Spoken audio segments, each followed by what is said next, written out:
Ruthless truth, yeah, ruthless truth. Get down, it could go bad for you. Hit like, comment, subscribe, you know what to do. Be cool, city lights shining so bright. Fine dining nights feels right. Flights to places far from sight. Get right. Ruthless truth, yeah, ruthless truth. Get down, it could go bad for you. In the city where we move, stay cool.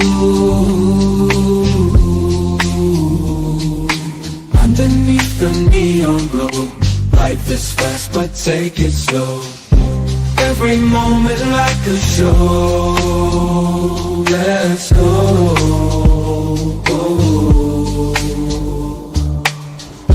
Dancing through the night, we got energy flows we can't hide. Feel alive, we outside. Moments fleeting but we shine. In this rhythm we align. Time flies. Moments fleeting but we shine. In this rhythm we align. Time flies. Ruthless reading but we shine. In this rhythm we align. Time flies. Ruthless truth, yeah, ruthless truth. Get down, it good bad for you. In the city where we move, stay cool. Stay cool. Hey, nobody bigger than the program. YouTube, I think I've cracked the case. Well, I ain't really crack it, but I believe I have the best theory on all the internet. I figured at least where they're making their mistakes. So we're going to go back. I got a video here, and it's going to tell us everything right here where they're going wrong. Here we go. This is Annie's husband. And Annie, this is the breakdown of what happened, of all the things leading up to the supposedly kidnapping, right? I have figured. Well, I should have been an FBI agent. Shit. Let's break this down. Let's go. All right. So now we get to the night everything changed, Saturday, January 31st, 2026. This is the part where the story goes from normal family evening to something went terribly wrong. And Tommaso Cioni ends up right in the middle of it. Not because he did anything flashy, but simply because he was the last one to see Nancy Guthrie alive and well. Let's walk through what we know from the official timeline the sheriff's office laid out. They even put up a graphic at a press conference on February 5th. It starts around 5:32 p.m. Nancy, who's 84 and doesn't drive much anymore, takes an Uber over to Annie and Tommaso's house in Tucson. That's her older daughter Annie, Savannah's big sister, and her husband Tommaso. They live pretty close, just a few miles away in the Catalina Foothills area. It's a typical family night, dinner, probably some games, or just hanging out, chatting, the kind of thing grandparents love. Nothing out of the ordinary shows up in any reports about that part. Then, later in the evening, Tommaso drives her back home. The exact time gets pinned down pretty tight by the garage door records. The garage door opens at 9:48 p.m. when she arrives. Sheriff Chris Nano said in multiple statements, including to the New York Times, that Tommaso made sure Nancy got inside safely before he left.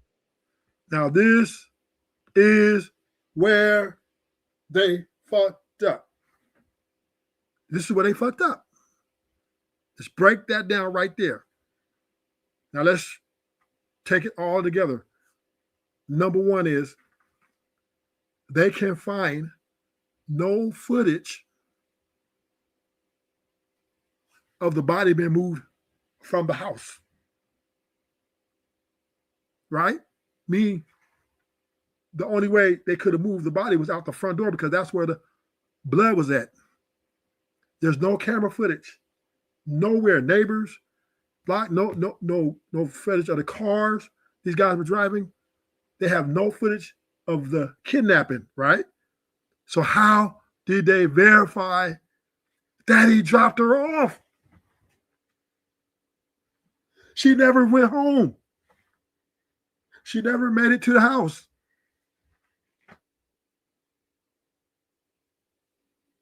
She never made it in the house. That's why they're going crazy, because they don't understand how did they kidnap this lady and not no camera, no neighbor's camera, nobody's seen any car or the body being moved, because she never went home that night. It's real simple. The son-in-law probably got in the car. This is what happened. They probably was talking, having a conversation. They spiked her drink. She fell asleep, knocked out. They put her in another car and took her somewhere else. But they gave them careful instructions to make sure that they go through the process. So they got in the car, him and Annie. Annie posing as Nancy drove to the house, opened the garage, right? Bam, then closed the garage. And that's what they told the cop. And then the sheriff said that he made sure she was in tight. How could the sheriff make this claim when nobody has footage of the body being moved out the house? And they found blood on the doorstep. They found blood in front of the door. But nobody's seen the body get taken outside. No cameras. So how do they know that she was going home? How do they know he dropped her off? There's no proof. There's no verification. They never verified that he actually dropped her off. Simple. Easy math. I should have been an FBI agent. Ruthless broke the code. She never made it home. The people who came, so this is a theory. This is my theory. Okay? So once they drugged her, put her to sleep, another car came. They put her in that car. They took her out, disposed of her body, drew blood from her, everything. And then the son-in-law and Annie processed the house like pretending that they was dropping off the mother, knowing that all the cameras were not working. They had all this planned out. The whole neighborhood might be involved in this. They played like they dropped the mother off, right? Opened the garage. They hit the garage door opener. Annie probably walked to the house in the garage and then walked back out to the car, and boom. Who the fuck goes in the house to the garage? Why would Nancy not go in her front door? Why would she not go to the front door? She got the key. She didn't drive. Stepson or the son-in-law dropped her off, supposedly. But guess what? They have no verified cameras because none of the cameras were working or the footage was erased. So there's no verified. They could not verify that they never seen him drop Nancy off. So this is why they're going in circles. This is why they're chasing the tail, because the crime scene was never at the house. That was a deflection. The blood was a deflection. The guy went back there. That's why he had the gun. Listen, if this was just a kidnap, let's just say this was a regular kidnap. What did the guy for that? They would have went in there, took that. They would have went in there, took her, and fled off. And just like they had that guy, the picture of that guy doing that with the camera, they would have had that body going out that house. They had seen him taking that body out that house because they went out the front door. But they never went out the front door. They just put the blood there. They planted the blood. They planted the blood. Think about it. Think about it. If you kidnap an 84-year-old lady, you don't need to do much to detain her. You don't need to do much. What you need blood for? Right? You can choke her out. Right? And number one is you don't want if you're trying to get a ransom, you don't want to any violence or anything, because she can die. She's damaged goods. See what I'm saying? This is all the crime scene at Nancy house is a deflection. It's all a deflection. Nancy never made it home. She never seen that house again. On January 31st, she did not make it in the house. Because how could they verify it? She said it was verified. How'd you verify it when they couldn't verify if the body left the house? Right? If they'd have verified her walk in the house, they could have verified them taking the body out the house. It'd have been the same thing, right? Because now they're going back, asking all the neighbors, hey, check your cameras. See if you guys have footage, anything in the car. Because there is no footage of the guys driving cars, putting the body in a car. Why? Because they was on foot. They was on foot. They never took the body out the house. There was only one guy. It wasn't two guys. They speculated it was two people because they're thinking, well, you have to take the body out the house. No one man could have did that. The body was never in the house. The crime scene at Nancy house was staged.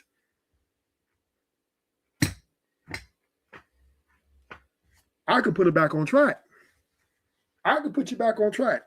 See, the reason why they're lost a little bit is because they're moving forward.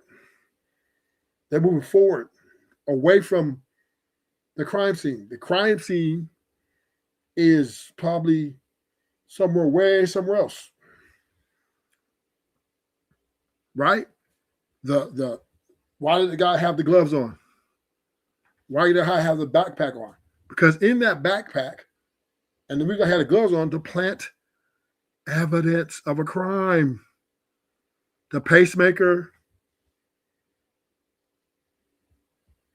all the stuff that they said, they planted that stuff there. They took that back to the house. And then they dropped that blood down there. This is all a deflection. They're deflecting law enforcement.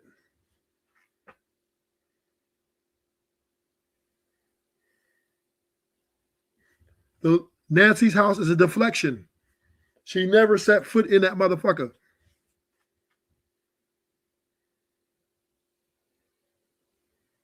She never seen that house again at January 31st. She went in another car somewhere else. Somebody came in. This is a conspiracy. Savannah, Annie, son-in-law, Tomosi, the brother, all of them are involved. This might have been a sacrifice. Or well, they said Annie, or not Annie, but they said Nancy was getting evidence versus corporations stealing billions of dollars from the medical field. And she had proof and she was building evidence. So I'm guessing maybe one of these guys sent somebody to talk to Savannah, right? And we give you 100 million. Because they grossed 30 billion, 32 billion, right? And we give you 100 million, set your family for life. We just need your mom to disappear. She's a thorn. Because she was drawing attention because Nancy was mount evidence on the pharmaceutical people, on the medical billing and all that stuff. And what they say, for the love of money is the what? Root to all evil. She was 84 years old. She lived a life. They're like, mom is a great life. She's been here long enough, right? Easy sacrifice. And they set all of the ransom notes. All that was set up by who? Yours truly, Savannah. Because who had the pull to get them notes to them places, TMZ, and all these news channels? Savannah, she's an anchor for today.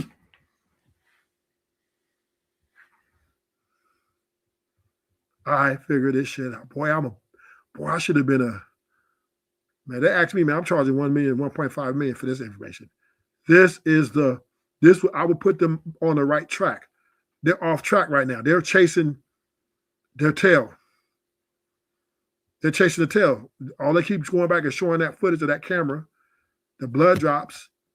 Yeah. But there's nothing there. That's not the crime scene. I mean, it is a crime scene because it was probably plant evidence. So I would say that is a crime scene in a way. But it's not where the case starts at. And that's why it doesn't make sense. A lot of stuff is not adding up. What they're saying, first they're saying, well, is it a murder? Did they just go in there and kill him? Why would they give ransom notes? Why would they send ransom notes but not show proof of life? Deflection.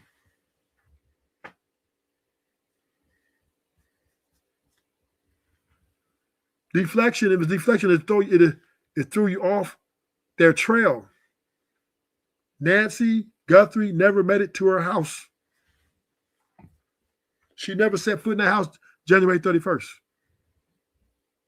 They have no verifiable evidence that she stepped foot inside the house. The sheriff said that the garage opened at a certain time and closed at a certain time, and that the son-in-law made sure he took Nancy in, made sure she's in the house. They couldn't verify that though because they don't even see the body. No cameras were working because nobody knows how the body got taken out. Nobody has seen no cars where the body was taken because she never was in the house. She never made it back to her residence.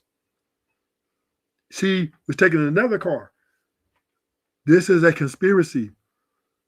This is involving maybe quite a few people. This might be involving like maybe 10 to 12 people. This is a conspiracy, man. Let's mind this out. Let's mind this out. Let's go back to the video. Let's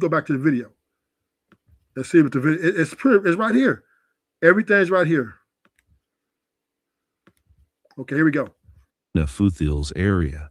It's a typical family night, dinner, probably some games, or just hanging out, chatting, the kind of thing grandparents love. Nothing out of the ordinary shows up in any reports about that part. Then, later in the evening, Tommaso drives her back home. The exact time gets pinned down pretty tight by the garage door records. The garage door opens at 9:48 p.m. when she arrives. Sheriff Chris Nano said in multiple statements, including to the New York Times, that Tommaso made sure Nancy got inside safely before he left. The garage door closes 2 minutes later, at 9:50 p.m. That's the last confirmed moment anyone saw her or had. How could they confirm? How could they confirm that she went to that garage if the cameras weren't working, if they have no footage? They have no proof. They couldn't verify. They couldn't verify the body getting moved out of there.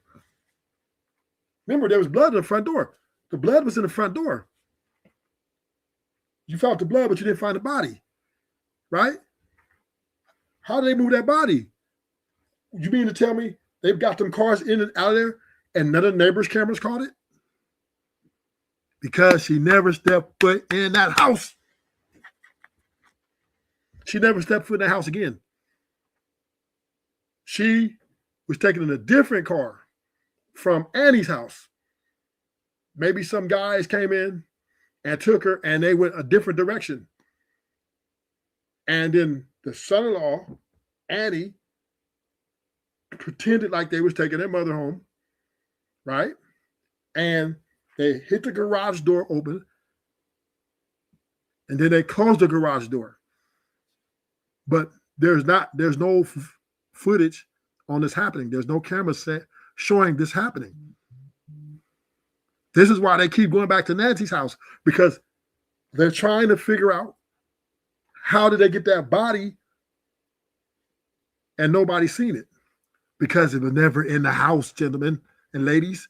It never was in the house. She never left her daughter's house to go back home.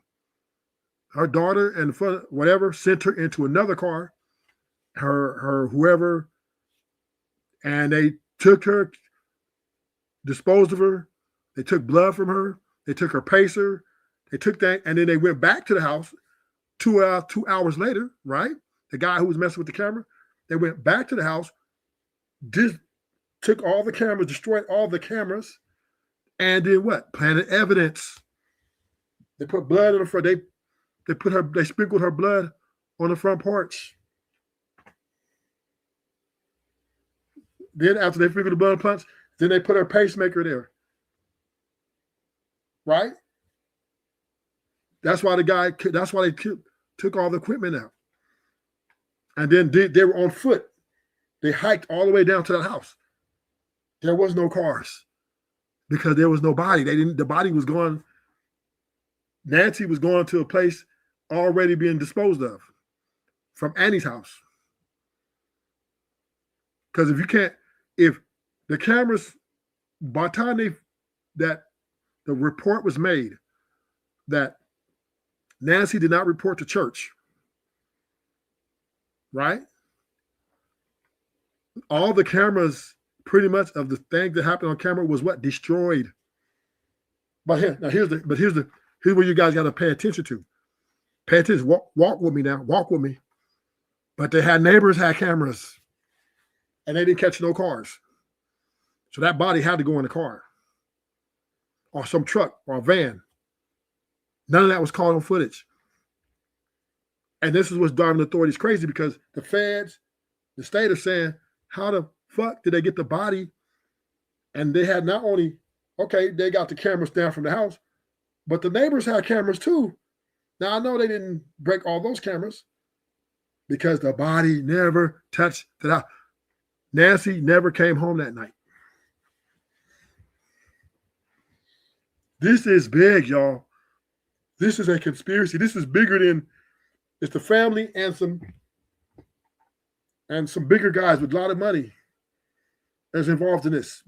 Now, I watched a video. Let me see if I can find it. I watched a video earlier where they said Nancy was gathering evidence on a pharmaceutical company and a buildings company to try to take them down. Okay?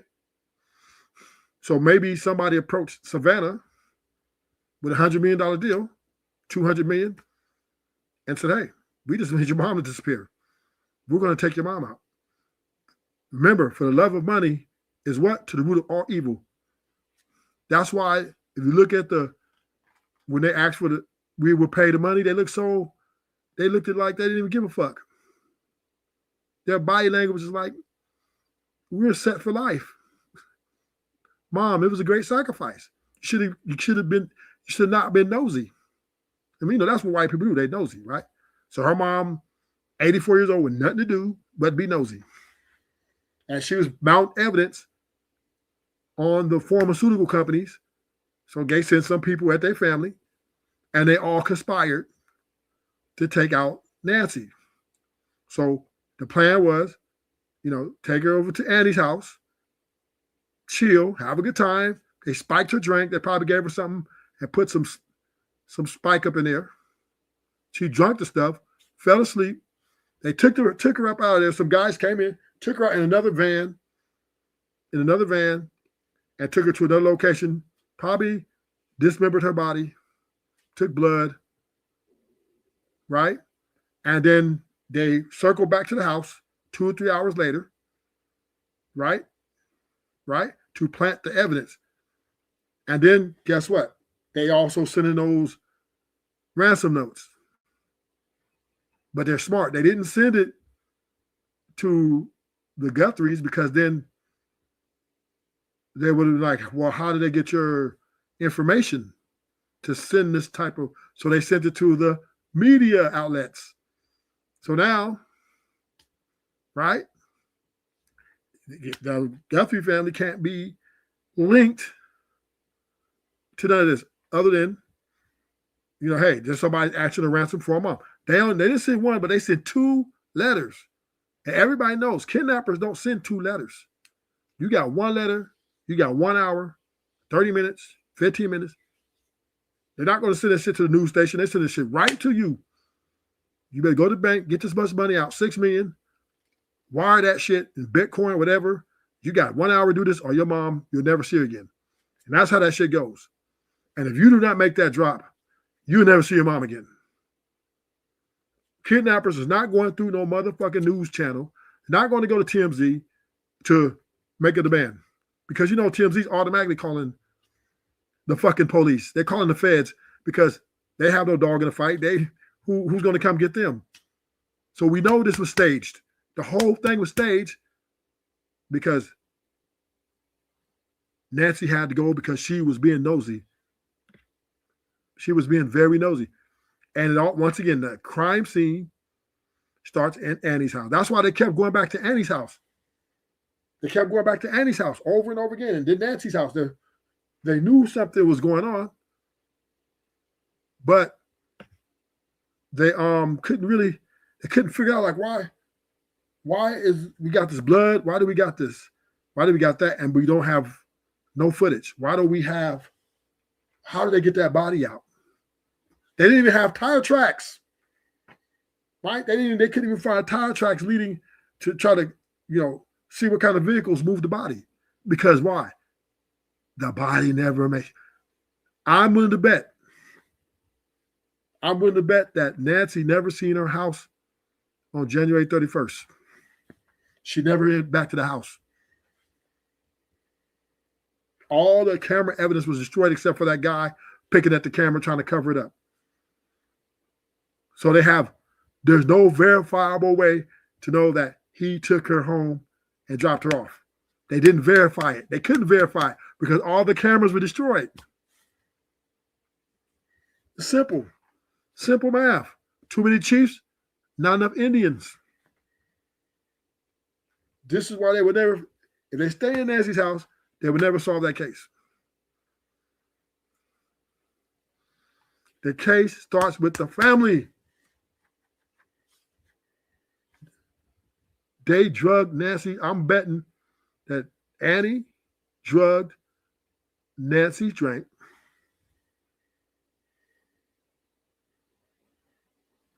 Knocked her out.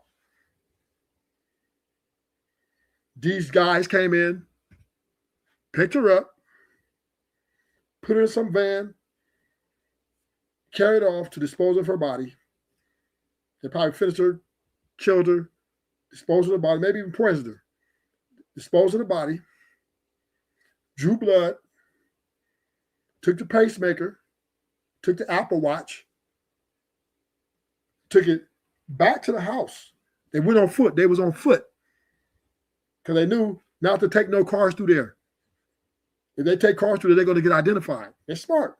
These are smart motherfuckers. They was on foot. They hiked it. That's why he had the backpack. And in the backpack was all the stuff, with the blood, the extra stuff they're going to use to plant the evidence to distract the police. That's why the blood, remember the back door was open. The back door was open, but the blood was on the front door. How is that possible? How do you have blood only in the front area of the door, but it does no trail? Because they planted it just like the OJ case. Remember how they planted the blood on the glove? How they planted the blood on OJ, all his property? You can manufacture evidence, sir. Let's get to it. Ruthless, you was a genius. Hit the like button. Hit the like button. And I'm going to say this right here. Y'all heard it here. Ain't nobody else said it this. Nancy Guthrie 84 years old,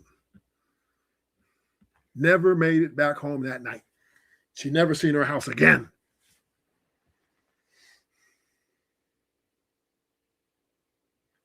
If you look at all the news stations, all they keep playing is the guy playing with the camera. And then some guy had 2 backpacks 5 miles away. Because that's where the body was supposed to be. That's where the guys probably were.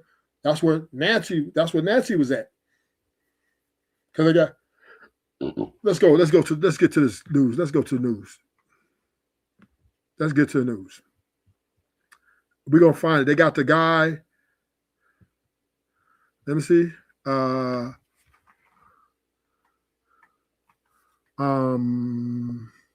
How they said they said they found the guy. He had the gloves, right? And 2 backpacks. It's another guy, right? So once again, Nancy was taken from Andy's house.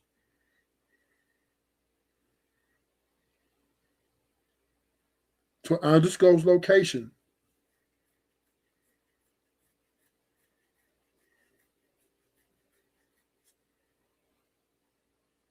This is the only thing that makes sense. This is the only theory. This is the only theory that I'm presenting to y'all that makes sense. Because my truth is ruthless. She left from Annie's house. They took her and they gave Annie to whoever people they were corroborating with. And Nancy was taken from Annie's house to an undisclosed location. She never made it back home. They're probably going to get $100 million for this, maybe $200 million, maybe more.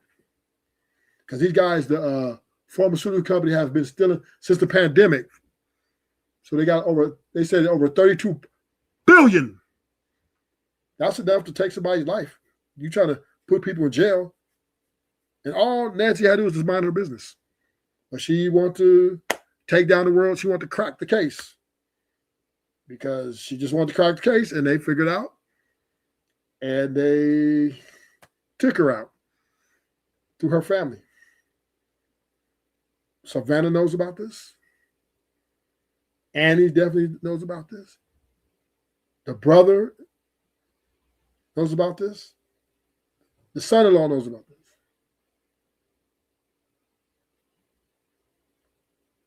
They all know it's a conspiracy. This is a group effort. This is probably between 7 to 8 people involved.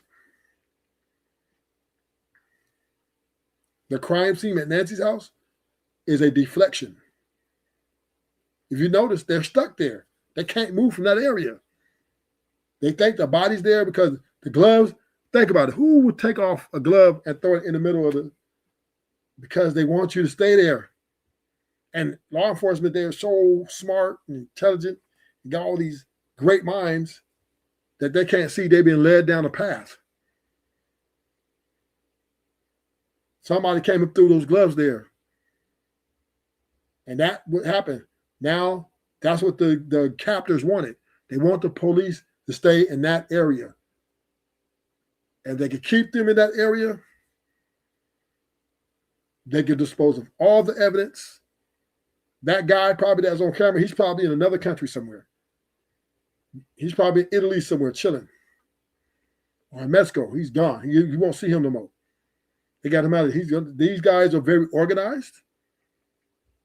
The FBI and the state local police are going up against a $32 billion organization. That's who's orchestrating this.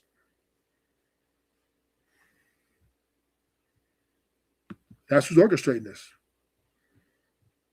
$32 billion pharmaceutical company who Andy was trying to take down. I think I have it in the back.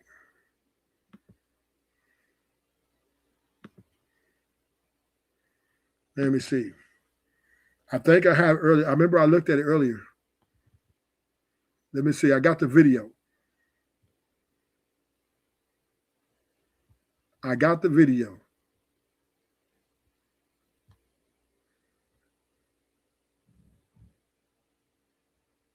I got the video. Let me see. I think I'm going to find it in a minute. Here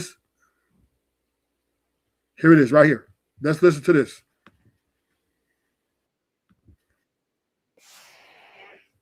There we go. This is the video, right? This is the video that was the back. This is the video that everybody's ignoring. Well, not everybody, but most people are ignoring. So we're going to go to this video, and they're going to break down this $32 billion company who wanted Nancy gone. And you're going to see why they wanted Nancy dead. Here we go. Here we go. Right here. Share screen. And let's get to it. Tell me, can y'all hear it?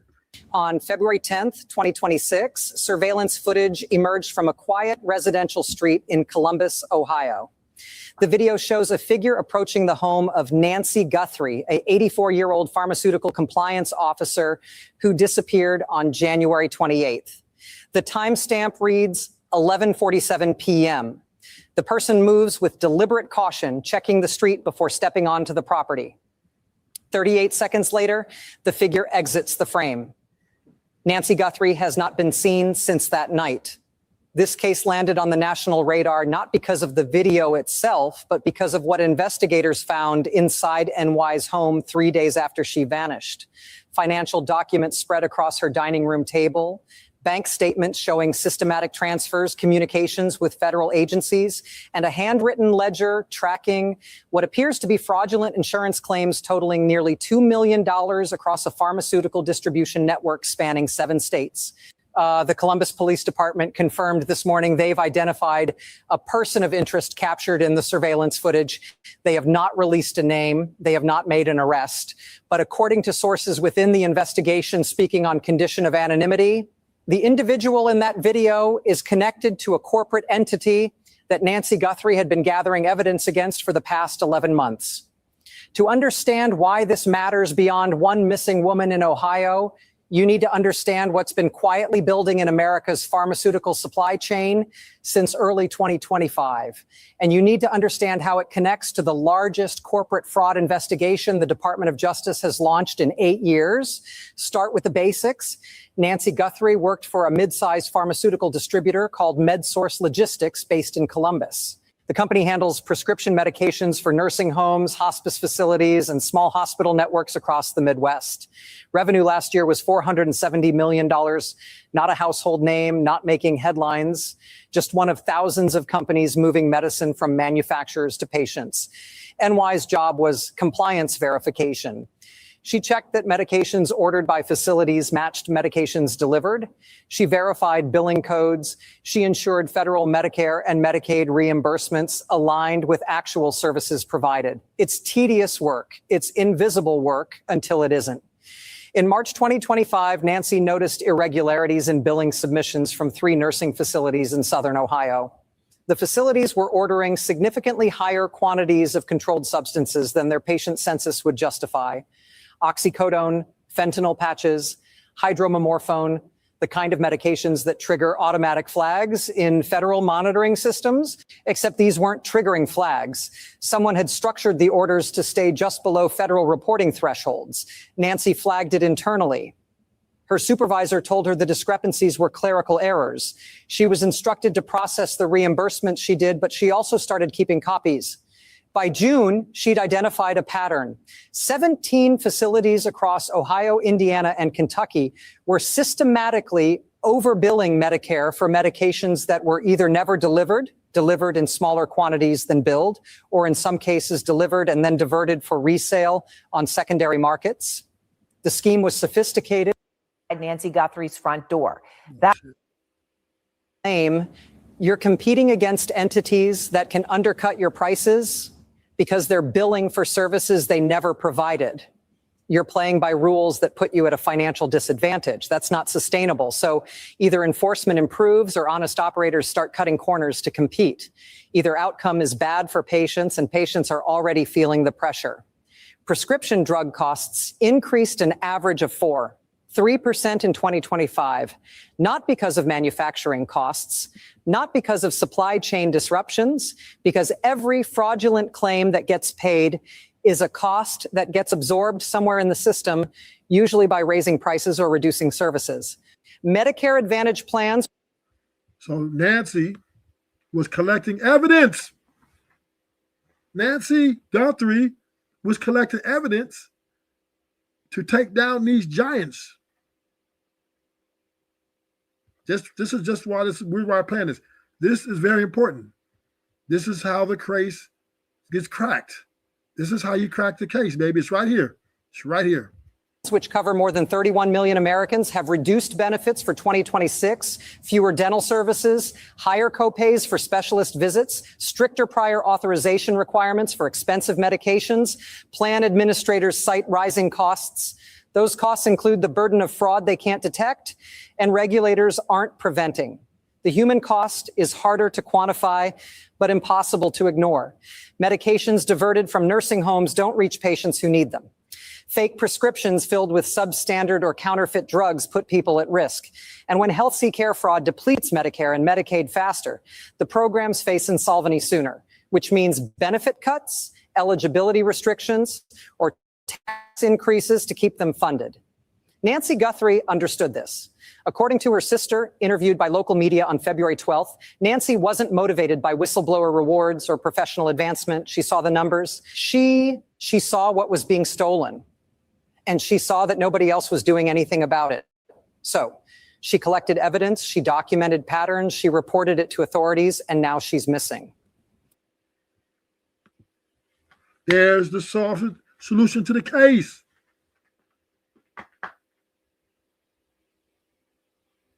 They went into the home, planted evidence, and they looked for evidence.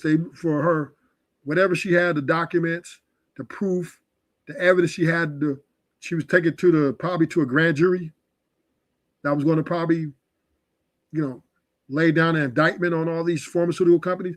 Nancy was coming up against a $32 billion machine. They took her out. They bought her family. Probably gave them to $100 million, $200 million, and they took her out. That's why she never made it home. Because she was going up against the pharmaceutical companies.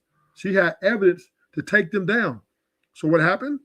They went in and bartered the family. Of course, $100 million, they said for the love of money is the root of all evil.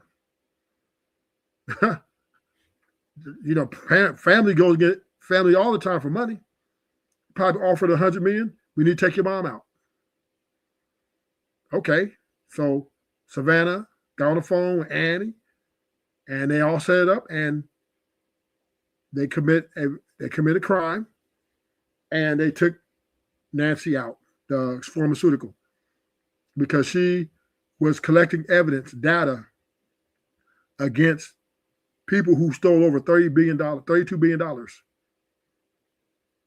So this is, once again, let me, for all those who, thank you for coming to the show. Let me update you on my theory. Okay.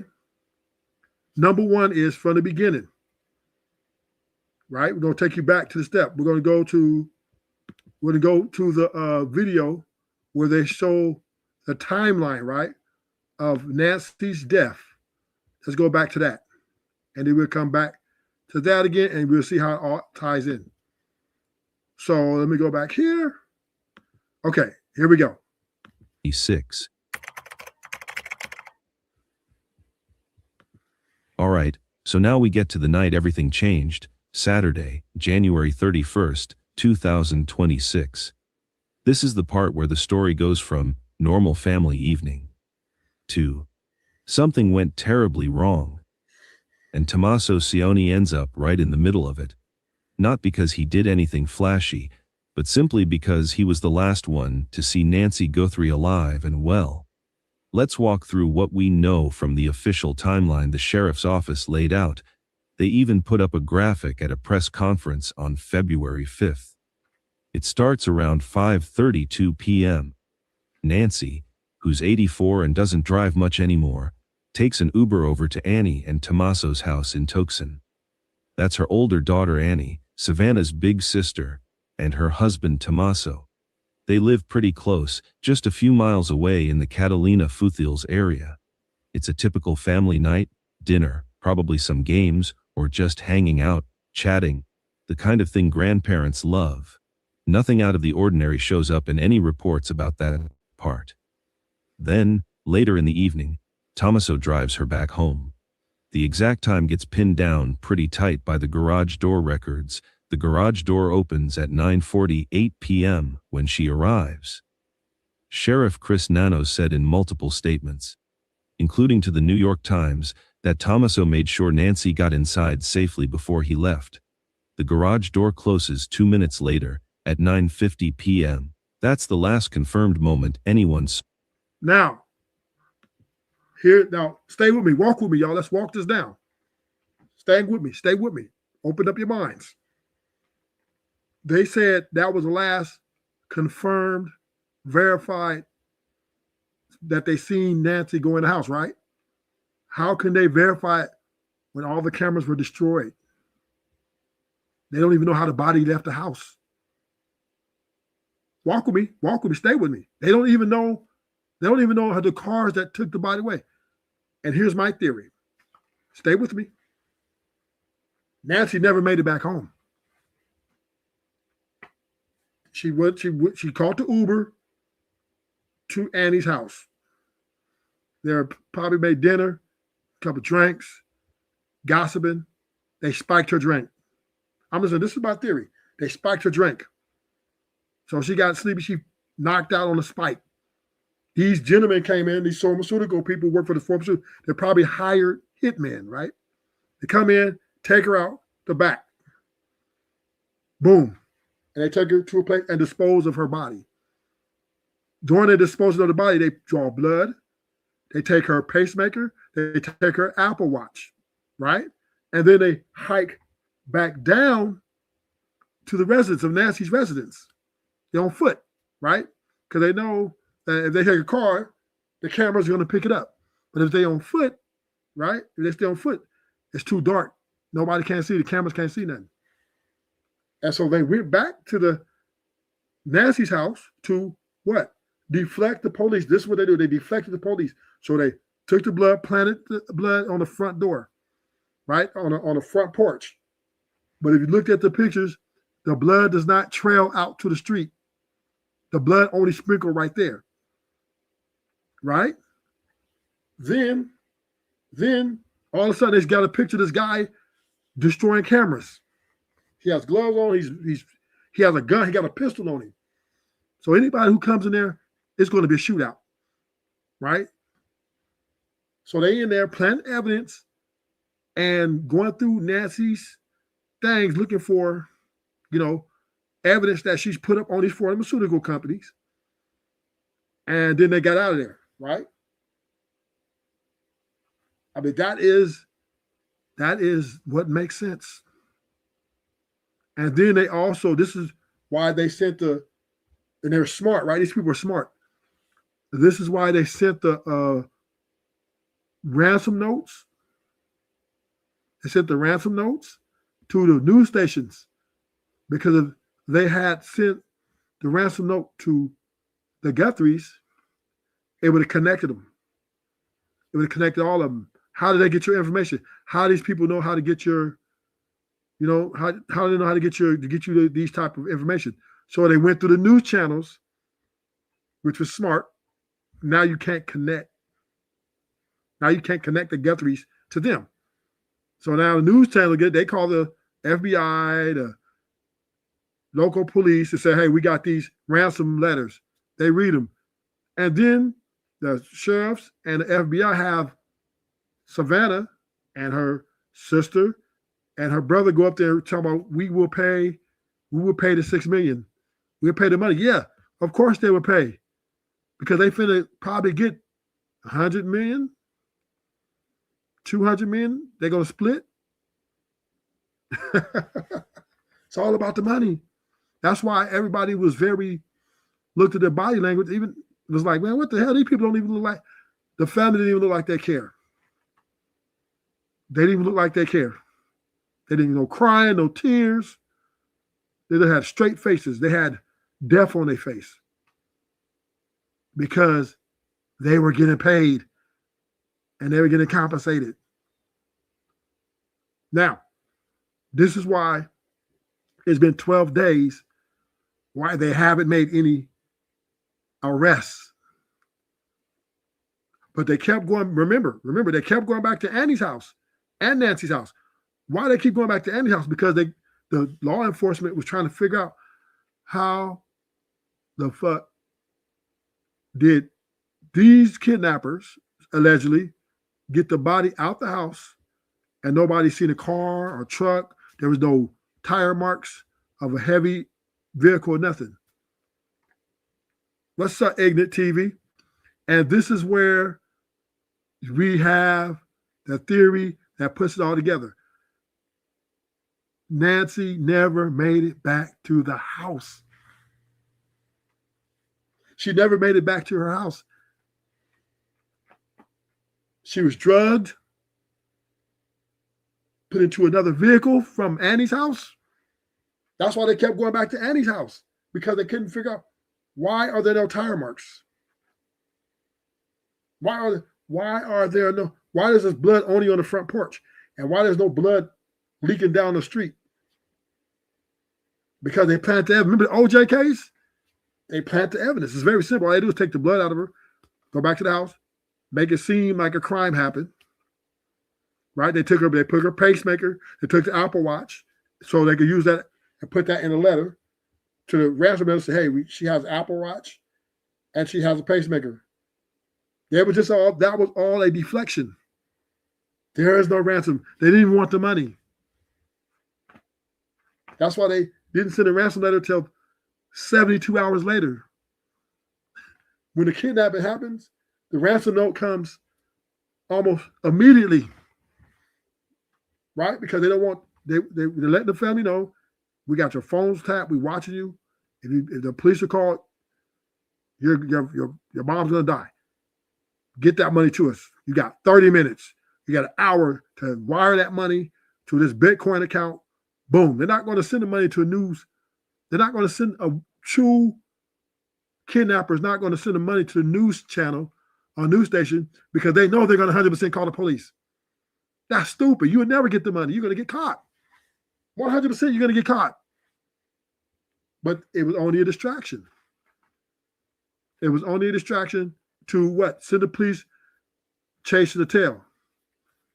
What are the police doing? They're chasing the tail. They're back at Nancy's house. Back at Annie's house. Back at Nancy's house. Now they're just posted up at Nancy's house because they don't know what the fuck to do. Because they're not seeing the big picture. Everything starts back. Let's read this. Now we're going to figure out. Let's go back to this video again.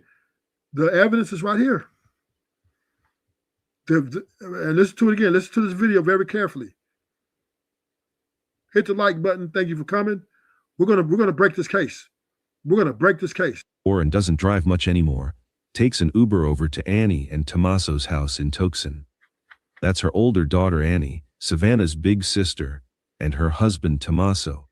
They live pretty close, just a few miles away in the Catalina Foothills area.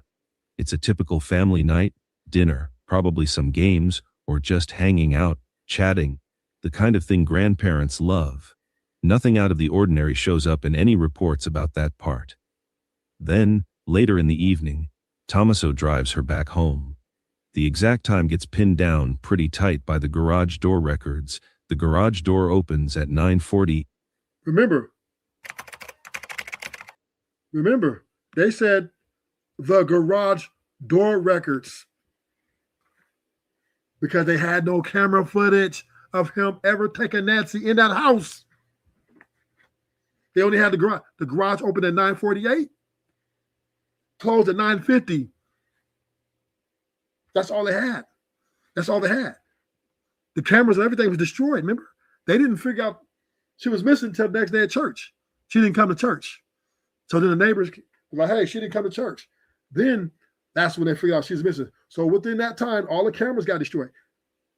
And it was a pretty good idea. Nancy never made it back to that house, homie. That's why, this is a big conspiracy. That's why the son-in-law and Annie got in the car, drove back to Nancy's house, hit the garage door opener, because they knew all the cameras were going to be destroyed. They knew that. They opened the garage door, closed the garage door. Then when the police questioned the son-in-law, he didn't say, oh, me and Annie, we went back. He said, I took her home, made sure she was in the house, and I left. And only verified evidence they had of that was the garage door opened at 9:48 and closed at 9:50. They had no visual verification of this happening because all the cameras were destroyed. And they got lucky that some of the camera picked up some of the residual, and the guy with the glove, and he had the gun on his waist, and he had a ski mask. They got lucky with that because I think some of it caught. But you got to remember, they had no visual evidence of Nancy ever walking in that house. They had no visual verification of Nancy Guthrie walking in her home. It was only, they said the garage door verified it. Who in the hell, when they go home, go to the garage door? You go to the front fucking door. She's 54 years old. She ain't gonna try to walk around the car and try to squeeze. She's going right to the front door, probably got a disabled thing so she could grab on the rail. Her house is probably made like a disabled, right? So when she walks with the walker into the front door, right, they probably have a thing where she can grab on just in case she falls. That's why she goes to the front door. They said the verified address was, they verified that he dropped her off was the garage door opened at 9:48 and closed at 9:50. That was the verification. Now, let's get to the conspiracy of why did Nancy die? Why did who want to kill an old 84-year-old woman? Well, we have people that had interest. So let's go to the next video. We got some very powerful people with a lot of money in the pharmaceutical industry that didn't want to go to jail. And they wanted Nancy out the way because Nancy was being nosy. I mean, that's what white women do, right? So we're going to go to the video.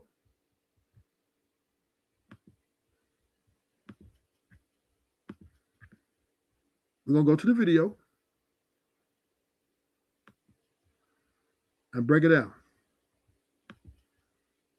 Let's go back a little bit. The and patients are already feeling the pressure. Prescription drug costs increased an average of 3% in 2025, not because of manufacturing costs, not because of supply chain disruptions, because every fraudulent claim that gets paid is a cost that gets absorbed somewhere in the system, usually by raising prices or reducing services. Medicare Advantage plans, which cover more than 31 million Americans, have reduced benefits for 2026, fewer dental services, higher copays for specialist visits, stricter prior authorization requirements for expensive medications. Plan administrators cite rising costs. Those costs include the burden of fraud they can't detect, and regulators aren't preventing. The human cost is harder to quantify, but impossible to ignore. Medications diverted from nursing homes don't reach patients who need them. Fake prescriptions filled with substandard or counterfeit drugs put people at risk. And when health care fraud depletes Medicare and Medicaid faster, the programs face insolvency sooner, which means benefit cuts, eligibility restrictions, or tax increases to keep them funded. Nancy Guthrie understood this. According to her sister, interviewed by local media on February 12th, Nancy wasn't motivated by whistleblower rewards or professional advancement. She saw the numbers. She saw what was being stolen. and she saw that nobody else was doing anything about it. So she collected evidence, she documented. Whoop, there it is. Ruthless have solved. Well, I ain't say because I can't make no arrest. I don't know who these people. I don't know if this will be a cold case. This will become a cold case. 100%. They would never catch these people. They're going to keep running with a chicken with his tail cut off, right? Because all the Nancy crime scene, the Nancy's house, is just to deflect. They got them focused on the ransom notes. They got them focused on the guy in the video. And they got them focused on some gloves on the ground, another guy in the video. So I'm here to tell you, until they figure out that Nancy was never in that house, she never set foot in that house again, they're going to be running in circles. They have the crime starts at Annie's house, but they have no real proof because somebody else took care of the work, the pharmaceutical. They send their people in it. They probably hired some hitmen from Mexico or wherever, right? From Russia or wherever, right? They probably hired some guys to take care of the job. And that's what happened. So this might be a cold case because it's involving, I'm thinking, 12 to 15 people. Yeah. This was well strategized, well thought out. They know, these people knew how law enforcement thinks. See, the thing about law enforcement, right? They're so predictable, right? They make movies about it. They do the same shit every time. So it's not really hard to kind of figure them out a little. They made a little mistake with the camera gathering data with the guy with the glove and his mask. That guy's probably in Europe somewhere, or probably in somewhere in another country. They're going to hide him. These guys, this companies are worth $32 billion. Have no problem making this guy disappear. They're making the guy disappear. And Nancy was being nosy. She was all in the people business.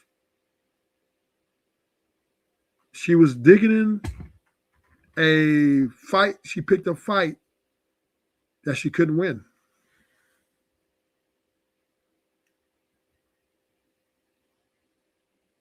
And the sheriff fucked up. He had to Russell. He had him. That's where the case starts with the son-in-law and Annie and Savannah. That's where the case starts. Them three. Trust and believe me when I tell you that the family is in on this with the pharmaceutical companies leading the way. Nancy knew too much. And she was an easy target. She's 84 years old.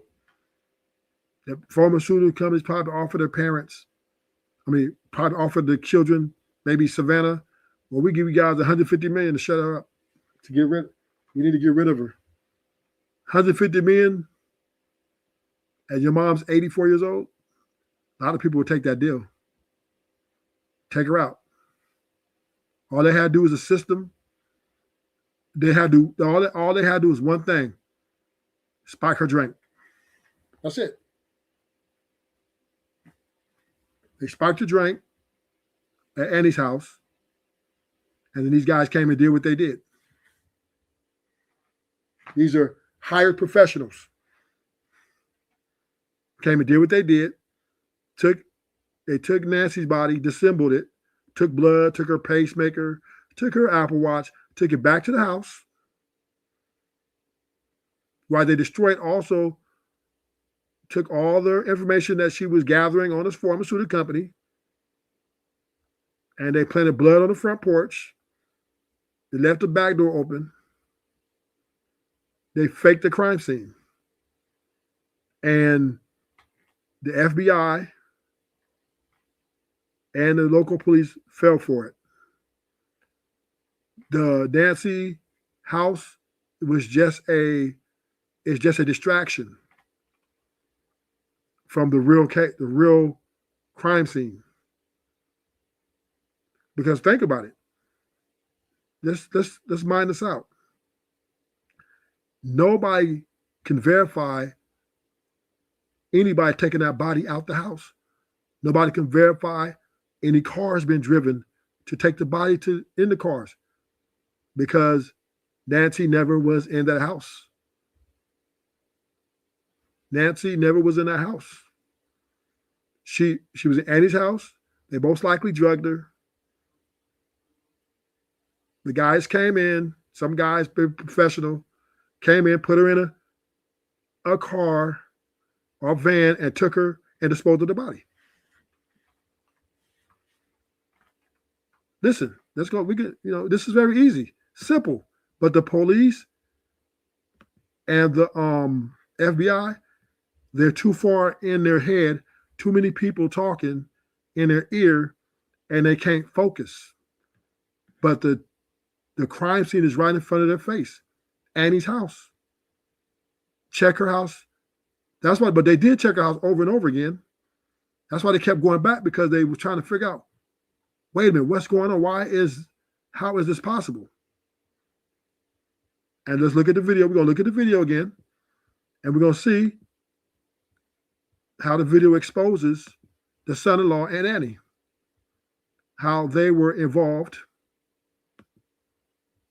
in this conspiracy.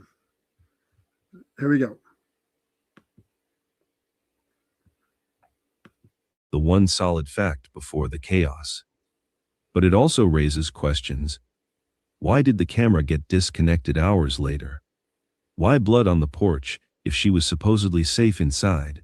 And why does the guy who says he walked her in become the name everyone whispers about? Let's go back. It's a typical family night, dinner, probably some games, or just hanging out, chatting, the kind of thing grandparents love. Nothing out of the ordinary shows up in any reports about that part. Then, later in the evening, Tommaso drives her back home. The exact time gets pinned down pretty tight by the garage door records. The garage door opens at 9:48 p.m. when she arrives. Sheriff Chris Nano said in multiple statements, including to the New York Times, that Tommaso made sure Nancy got inside safely before he left. The garage door closes 2 minutes later, at 9:50 p.m. That's the last confirmed moment anyone saw her or had contact with her. Tommaso drives off, and from there, the house goes quiet. At least, that's how it looked at first. But here's where it starts getting heavy. Early the next morning, Sunday, February 1st, things go sideways fast. So let's Around walk this down. 1:47. Let's walk this down. Let's walk this down. The confirmation of the son-in-law dropping Nancy off was a garage door open. The garage door opened at 9:48. And then the garage closed at 9:50.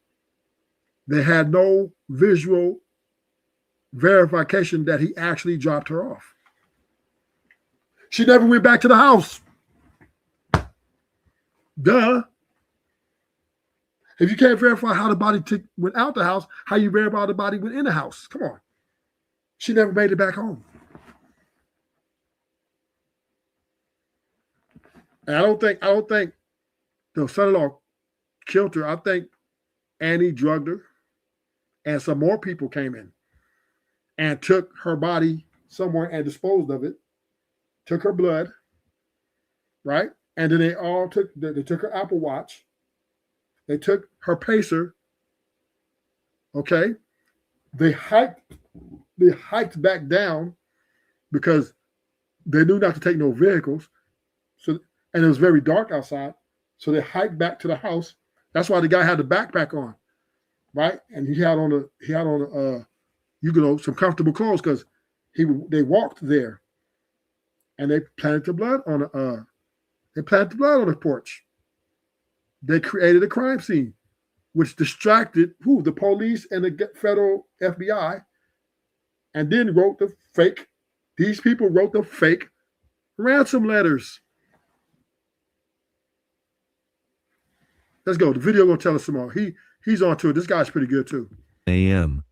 The doorbell camera at Nancy's house gets disconnected. Police confirmed that in the same press conference. Then, at 2:12 a.m., the system's motion detection picks up a person near the home. But because the camera was already offline and the footage overwrites itself without an active subscription, there's no video to look at. No faces, no car, nothing. Just a gap. When family checks on her later that morning, she doesn't show. And who pays all the bills for the subscription of the camera? Annie. She was in charge of that. That was her job, to make sure that the subscription for the cameras was updated to protect her mom. So she didn't pay the bills on purpose. Come on, man. All this was gamed. Show up for church, which sets off alarms. They go to the house around 11 a.m. By noon, they've called 911. Officers arrive, and that's when they find the blood. Drops of it on the front porch. DNA testing later confirms it's Nancy's. The back door was propped open or left unlocked, depending on which report you read. But either way, signs of force or struggle. The sheriff says she was taken by force sometime after that 9:50 drop-off and before the family arrived the next day. So why does this put Tommaso at the center right away? Simple, he's the last known person to see her alive. He drove her home, waited to see her get inside, and left. That makes him the final point of contact before the hours of darkness where everything happened. In any missing person case, especially one that turns into a suspected abduction, investigators always start with the people closest, and the last person to see the victim is always going to get looked at hard. It's not personal, it's protocol. But here's the thing, being the last person to see someone doesn't automatically make you guilty. It just makes you the first person everyone looks at. And that's exactly what started happening. The sheriff has repeated it over and over, no suspects, no persons of interest named. Yet the timeline keeps circling back to that drop-off. Tommaso told investigators he got her home safe, and the garage door records back him up on the timing. Still, those 4 hours between 9:50 p.m. and 1:47 a.m. are... But they had no visible evidence that Nancy walked in that house. She never went back to the house. They faked the whole shit. The son-in-law, Annie, all of them in on this shit. Savannah, all of them in on this shit. The son-in-law drove back to the house, hit the garage door opener, closed that motherfucker. They knew. Yes, they do, but the pool is keeping it quiet. Yeah. Well, because they finna get $100 million. The pharmaceutical company stole $32 billion that Nancy had evidence that they did. So they backdoor, they probably got a phone call, Savannah on the phone, say, hey, we give you family $200 million. You gotta take your mom out though. That's the deal. Either you take your mom out or we taking all y'all out. Pretty simple decision, right? 84 years old, liability, right? $200 million. That sets everybody up for life. That's why it was a no-brainer, right? For them. This is why this all started. Nancy was being nosy. She was in the pharmaceuticals, all the people's paper collecting evidence. And let's go. We're gonna go to that video now. Right? Let's go to that video so that everybody can be caught up. Welcome to the show. Just hit the like button. Subscribe if you're new. Thank you for coming. We appreciate you. Ruthless Truth is at the helm. Welcome to the show. So we're going to go to the next video, right? Which shows who will have an invested interest to take an 84-year-old woman out. And this video will make this video will make this come true. And will tell you why they took Nancy out.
$1 million Americans have reduced benefits for 2026, fewer dental services, higher copays for specialist visits, stricter prior authorization requirements for expensive medications.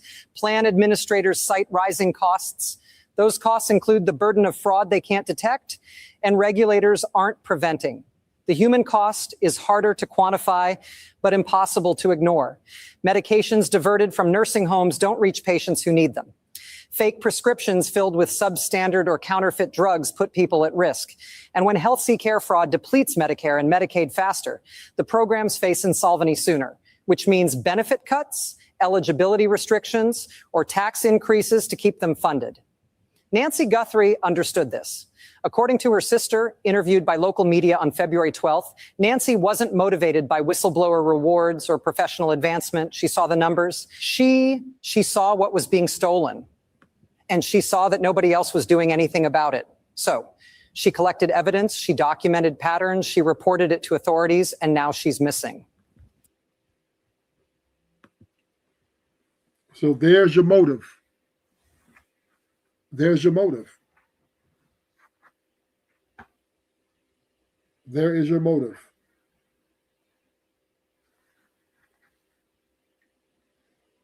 She was reporting, she had evidence against $32 billion operation. You think they finna let this old lady take them down? This is why she died. It's all about the money, all about the Benjamins. She was fighting against a $32 billion machine. Probably offered the family between 150, 200 million compensation.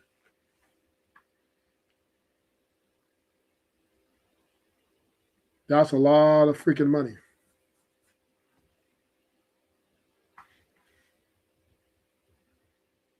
And, you know, these people are cold-blooded killers, boy. Can't mess with these people. These people, man, people do anything to protect their interests. You know, I know you can do the right thing, but and all the law enforcement is chasing the tail. That's all they're doing, chasing the tail.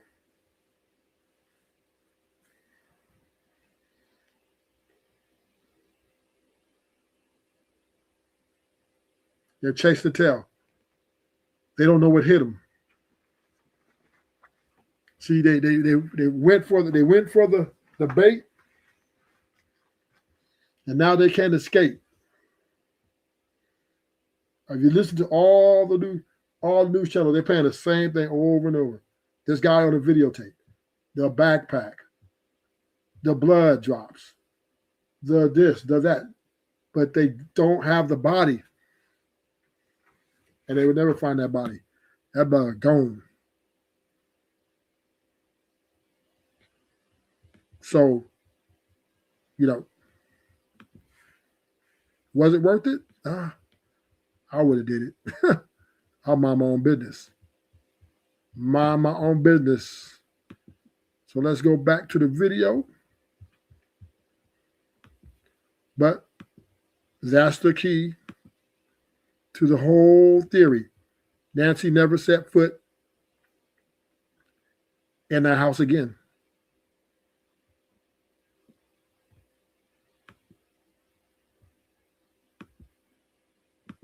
Or a black hole. No one knows what happened in Nancy's house during that window. Was there a knock at the door? Did someone she knew come by? Or did the drop-off itself hide something we don't see yet? If you were piecing this together as a detective, that last sighting would be your anchor point, the one solid fact before the chaos. But it also raises questions. Why did the camera get disconnected hours later? Why blood on the porch if she was supposedly safe inside? And why does the guy who says he walked her in become the name everyone whispers about? Drop your thoughts in the comments. Does the drop-off timeline feel too clean to you? Or is it exactly what it seems, a normal ride home that ended with a nightmare starting after he left? I'm reading every one. Which brings us to what happened when police turned their attention to the family house next door. So now the story moves from that dark window after the drop-off straight to the family home, just a few miles away. Because once the blood was confirmed as Nancy's and the abduction label stuck, investigators didn't waste time. They turned to the people closest to her, starting with Annie and Tommaso. And that's when things got really invasive. And that's where the theory comes in. Nancy never made it back home. She never was in that house again. She was, by the time that morning church, they came to find her, she was gone. Her body's been disposed of. Probably cut up in pieces and disposed of the body. That's probably what these guys play pretty hardball. But the case is Nancy never made it back home. That's the theory. That's why there's blood only on the porch and not anywhere else. They planted the evidence. Whoever these people are with all these hitmen, these people, they create a fake crime scene so that the police can chase the tail. They created the fake ransom letters. All that's fake. They gave not one, but 2 ransoms. All that's fake. All that was just a distraction, deflection.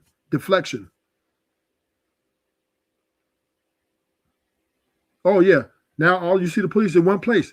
The police been in one place for 10, 12 days because there's nowhere else they can go because they missed it in the very beginning. How do you say the garage door opened at 9:48 and closed at 9:50 as a verifiable last scene of Nancy?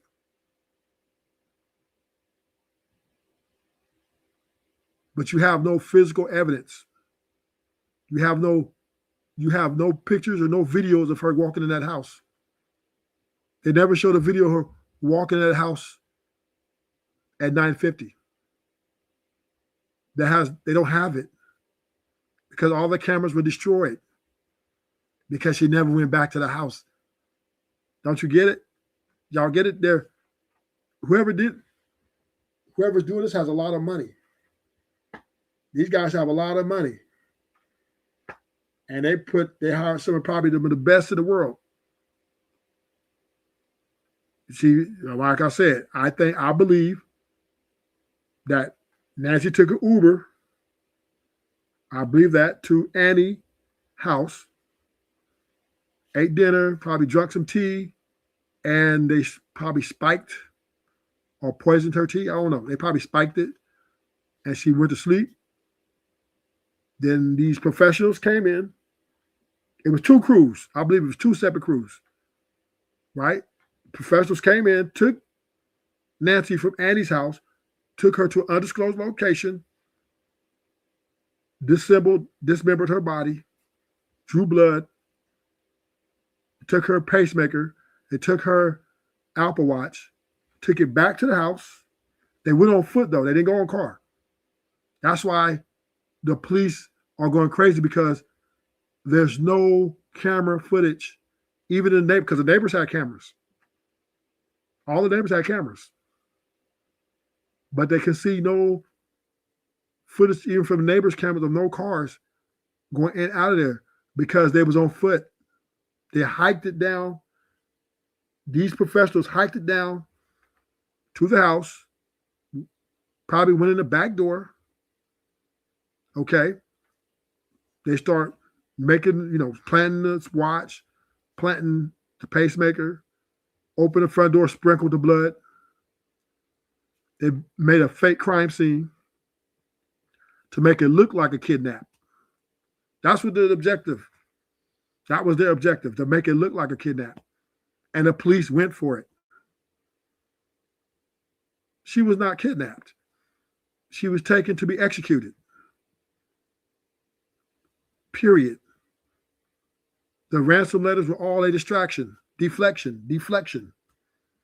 The blood on the porch, deflection. Look, the police can't even move from that area because they actually think the body's there. Deflection. All what they're doing now is they're just being chasing the tail. They're chasing the tail. The only verifiable evidence they have that Nancy walked in the house was a garage door open. That's it. Nothing on camera, no physical form, nothing. Nobody, no witnesses. Nobody seen her walk in that house. Because she didn't walk in the house never again. She never walked in the house again. She never saw that house again. Annie and the son-in-law delivered her up for sacrifice.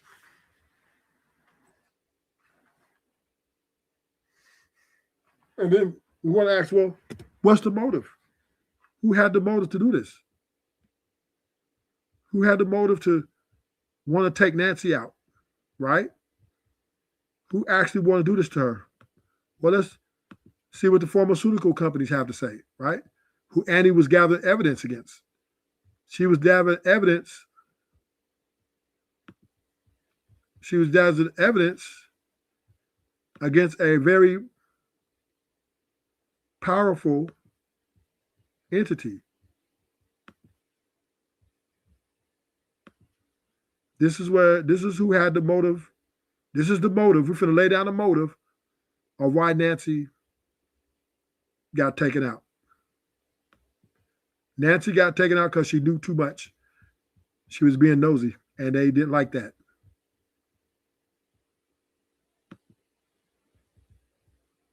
Received a text message at 10:38 p.m. on February 10th. The message came from a number that is no longer in service. The content of the message has not been disclosed, but investigators confirmed it was not from anyone in NY's known contact list. Attempts to trace the number hit a dead end. It was a burner phone activated 3 hours before the message was sent and deactivated shortly after. Digital forensics teams are working through NY's laptop and the cloud storage accounts linked to her work with federal investigators. They've recovered the documents she uploaded the night she disappeared. Those documents allegedly detail financial transactions between MedSource Logistics and companies that don't appear to have legitimate business operations. Shell entities with no employees, no physical locations, and no public F-facing websites, but millions of dollars moving through their accounts. One Shell company registered in Nevada under the name Meridian Health Solutions, LLC, received transfers totaling $8 million from MedSource Logistics between March and November 2025. State records show Meridian Health Solutions has no registered agent, no annual filing since its creation, and no business license in any state where it allegedly operates. The registered address is a mailbox in a Las Vegas strip mall, but bank records show those $8 million were distributed to 12 different accounts across 6 states before being transferred offshore to accounts in the Cayman Islands and BIZ. Following that money is the key to the federal case, not just proving that fraud occurred, but identifying everyone involved and recovering stolen funds. NY's documentation allegedly maps the entire network. Without NY is Nancy. That's Nancy. That's Nancy. That's who NY is. So Nancy, so let me update everybody. Nancy worked for the billing people. She was collecting evidence of the pharmaceutical companies who were stealing billions of dollars from the government by getting stuff, fake orders, doing generic brands, making it look like generic brands look like they real, and she had the evidence. Nancy Guthrie was a detective. She was an 84-year-old detective, and she was trying, Nancy was going to take down one of the biggest fraud operations in U.S. history.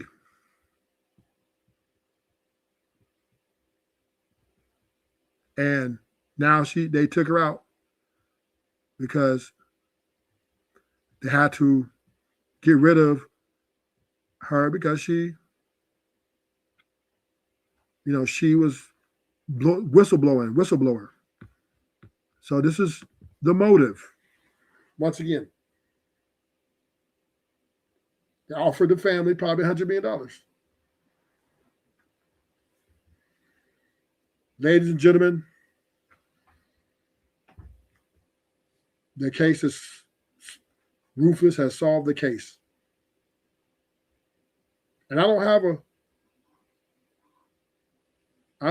a law degree. I don't have FBI certificate. Common sense. Common sense. All these super intellectual officers, and they can't. All they have to do is go back to the very first statement from the brother-in-law, and then they would get back on track. That's all they got to do. Go back to the brother-in-law's first statement when he said, when they verify, how did they verify Nancy was taken home? The garage door opened at 9:48 and closed at 9:50. But nobody had nothing on camera because all the cameras were gone. That's what you got to do. Too many chiefs, not enough Indians.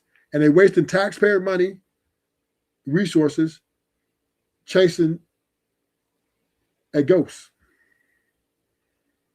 When your answer is in the son-in-law and Annie, they are your targets of investigation. You need to interrogate them. I'm sure they would break. All you got to do is follow the money. Follow the money. Follow the money. That's where it's at.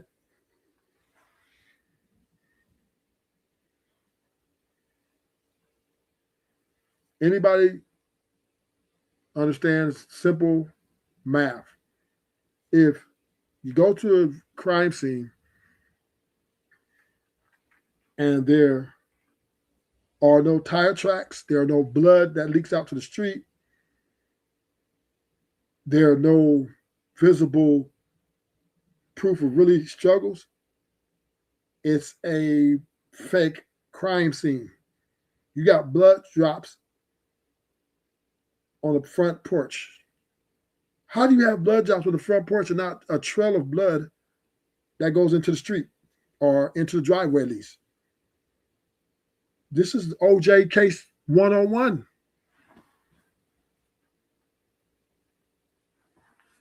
This is OJ case 101.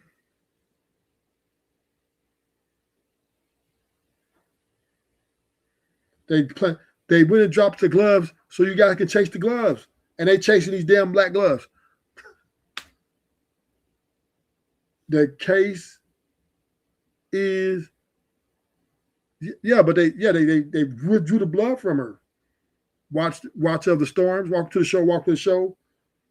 But let me take you. Let's walk with me. Watch the storms. Is it watcher of storms? Okay, watchers of storms. Walk with me. Let's take it. I'm gonna update you. The only verifiable evidence they had Nancy walk in the house was the garage door open at 9:48 and closed at 9:50, meaning they did not have a video verification of her walking into the house. She never made it back to the house. Watch of the storms. All this is about the money. This is about the money. They're probably going to get, when this is all done, Savannah, Annie, they're going to probably get like close to $200 million. Yeah, the blood drops were decent size because when they took her to an undisclosed location and dismembered her body, they drew the blood from her. That's why they had the backpack on in the video. They had the blood and all the stuff in there. So that's why the blood drops were decent size, because they planted the evidence. This is OJ 101. This is what made the OJ case famous. You can make a crime scene. You can put together a crime scene. And remember this. Yes, she wasn't there. That's right. Thank you, Watson. There you go, Watson 4. You got it. Now you with me. She never made it back. Because they never, and the sheriff made a big mistake. The sheriff made a crucial mistake when he said the garage door is the only verifiable time. That does not mean she walked in that house.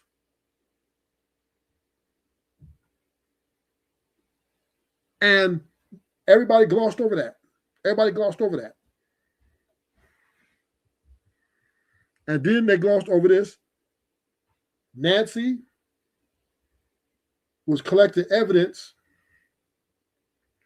on a pharmaceutical companies who stole over $37 billion or $32 billion. She was going up against a $32 billion machine. You think they're not going to hire no hitman to take you out, and you trying to put them in jail? you trying to whistleblow their operation? So they hired some hitmen. Come in. They offered the family a substantial amount of money, an undisclosed amount, of course. That's why they said they'll pay the $6 million ransom. They're talking to the pharmaceutical company. They said, if you show us proof of life, we will pay you. There no one going to be no proof of life.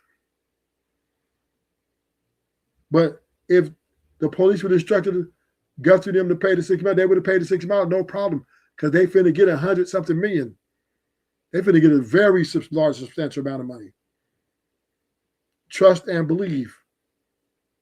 Trust and believe. That's why everybody looked at their body language and said, these people act like they don't even care.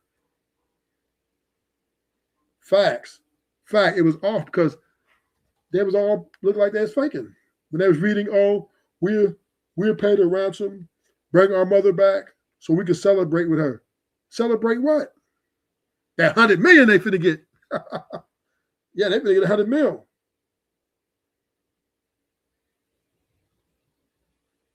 Yeah. Listen, that pharmaceutical company break them off 100 million for her life. Remember, for the love of money is the root to all evil.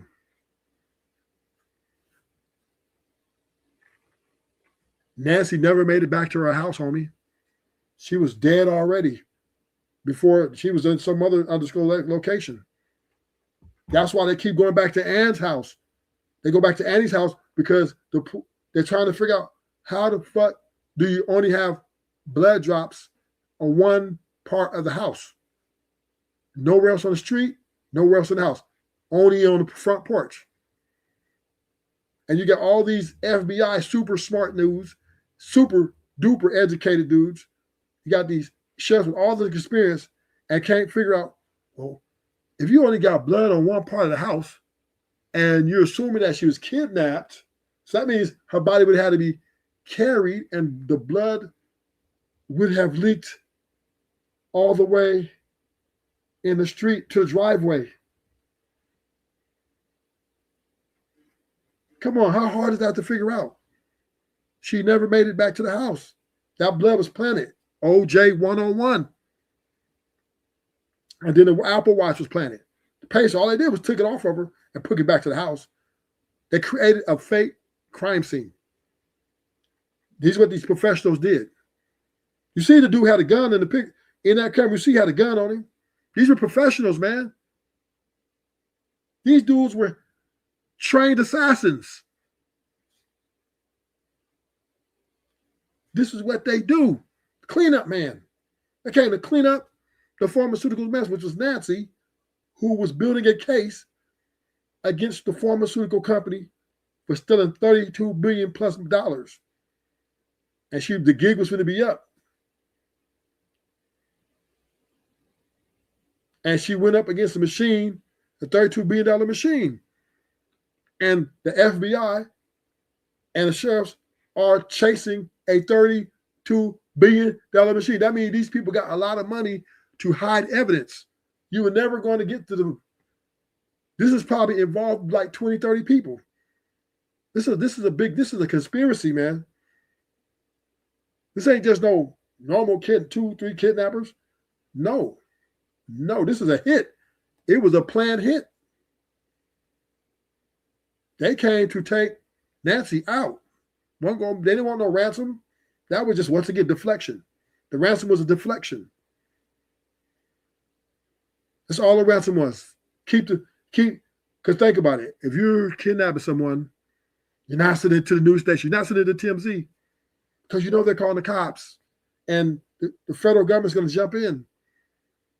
And you're going to take $6 million and the federal government sitting on top of you? Who do some dumb shit like that? That's some dumb shit. And not only did they send one, they sent two. No kidnapper does that. Kidnappers don't send 2 letters. They're going to send you one motherfucking letter.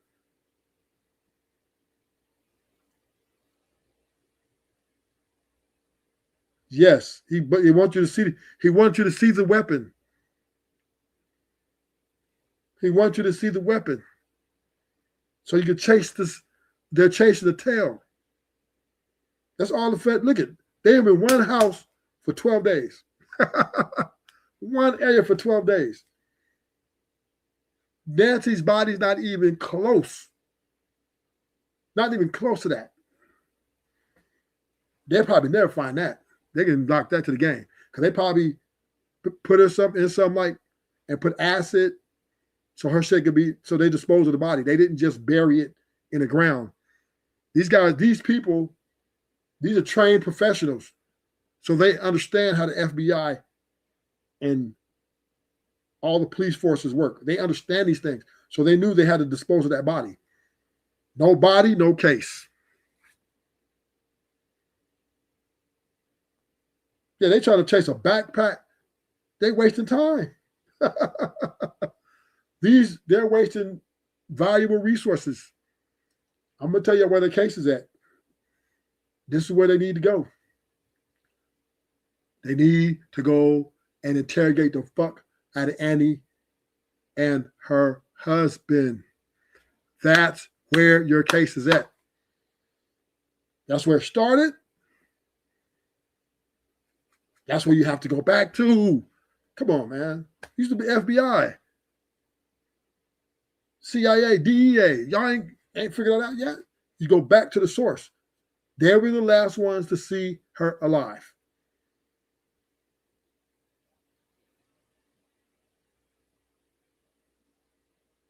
And that means what? They had to be the ones to hand her off to get executed. Now, I'm telling you this, they didn't do the work. They didn't actually kill her. They gave her to some other guys. And the other guys, they took her out and disposed her. I believe Annie spiked her drink, laughed and talked, and put some, like, maybe spiked it or something, and she knocked out. And then these guys came into the house, grabbed the body, put her in a van, and we won't see her no more on this earth. And the evidence is right in this video. Let's go watch the video again. Watch the video. The video gives you, it's pretty simple. I mean, I figured it out before I watched the video. I was just thinking to myself I was in my car on the way home, and I said, why? What's missing here? The body. How come they can't find the body? Because Nancy never entered that place again. She never entered that home again. The brother-in-law staged, pretended like he was taking her home. All he did was pretty simple. Open the garage, close the garage. That's all he did. Open the garage and close the garage. And they said that's a verified, the police said that was a verified time Nancy went in the house. But they have no video recording her walking in that house. They have no witnesses seen her walk in that house. All they have is the garage door open for 2 minutes. How could you say that's a verified? How are you going to say that's a verified?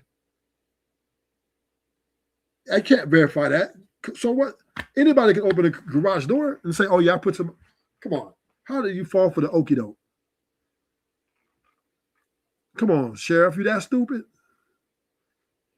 You that stupid? All you know is the garage door corroborated. The garage door corroborated the last time Nancy walked into the house, but you have no video of her walking into that house. You have no witnesses saying they saw her walk into the house. Is this why they're paying all these sheriffs all this money in Pima, Arizona? The Fed, the FBI haven't figured this out. With TMZ, ain't that dude a lawyer and he ain't figured this shit out? How did Ruthless do this? I don't have a law degree. I don't have a law degree. I don't have a law degree. I have a hood degree. So we're gonna look at the video one more time.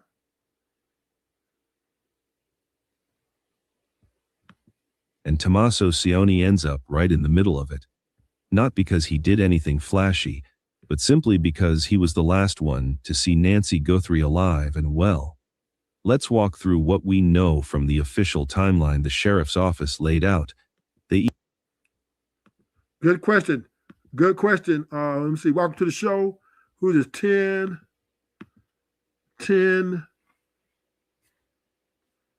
and 65. Okay. Why install camera and not pay for a subscription? Because Annie was in control of that. She knew that this was all a conspiracy, homie. Annie didn't pay the subscription. because they all had the night that it was going to go down. All this was planned. This was not something that they just at last minute just said, oh, let's do this. No, they planned this shit out probably for like 3 to 4 months. Yeah, they have some professionals come in and they told them what to do. This is all you got to do. That's why Annie didn't pay the subscription on the camera. Annie paid all the bills. She drives down to her mom's house. She makes all sure the bills are paid, the light, the electric, all that. Annie was in control of that. And she on purposely not paid the subscription to those cameras because she knew that this night in question was bound to happen. With the foot traffic, the person when caught will say the crime scene was compromised. The crime scene was compromised because it wasn't real.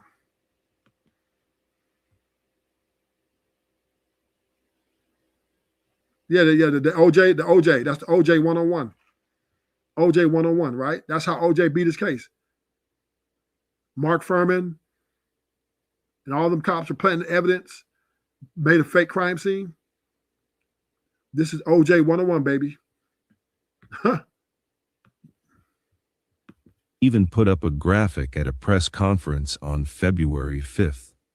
It starts around 5:32 p.m.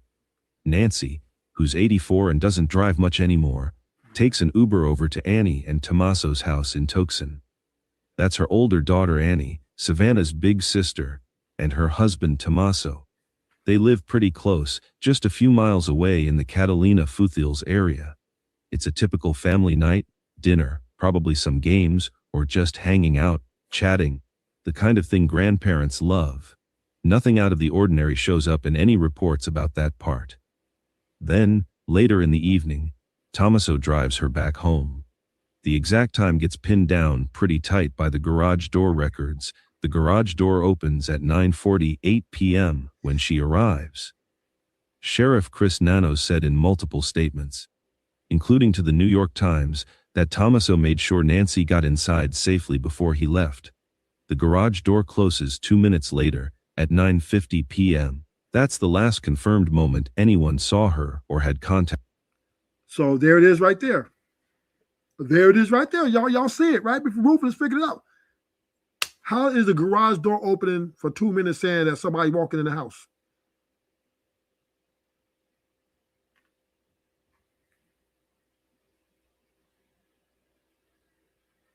Right? See, it's right there in front of their police face. It's right there in front of their face, and they can't see it because they got too many chiefs and not enough Indians. It's right there in front of their face. All they have to do is go back to this video right here, and then this will put them back on the right track.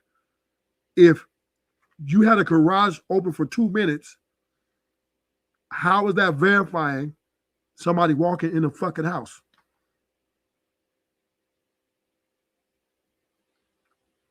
You have no video evidence. You need a visual. You ain't got no witnesses saying that, oh, we saw Nancy walk in. Yeah, we seen her walk in we saw her get out the car and go to the garage. Then you have no video evidence because it was destroyed. The subscription wasn't paid. Annie didn't pay the subscription because she was part of the conspiracy. It's all right here. Yep, exactly. He had a garage door opener. He took it out of her purse. Listen. Yes, facts. So listen, when they knocked her, let's follow the walk with me, guys. Hit the subscribe button. Hit the subscribe button. Thank you for coming to the show. We appreciate you. Welcome to Ruthless Truth, because my truth is ruthless, and I cracked the fucking case. You heard it here first. Let me tell you something. When they were over there, when Annie, her husband, Nancy, they were probably having conversation, laughing, talking. I believe Annie drugged Nancy's drink.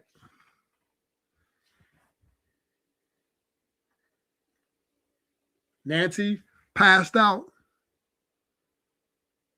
on the couch or wherever she was at. And right when she passed out, that's why, old people don't go in at 9:50, 10 o'clock. Old people go to bed early. They go to bed 8, 7:30. But they drugged her drink. I believe this is a theory. They drugged her drink. These two guys, probably these professionals, came in, scooped her body up. She was out cold. Put her off in the van. Right? Put her in the van and took her to an undisclosed location. Follow me. Now, the son-in-law, they told the son-in-law, they gave him instructions. You need to drive the car to the house. They took out her purse. Before they took her, they took out her purse, her Apple Watch, her pacer, garage door opener.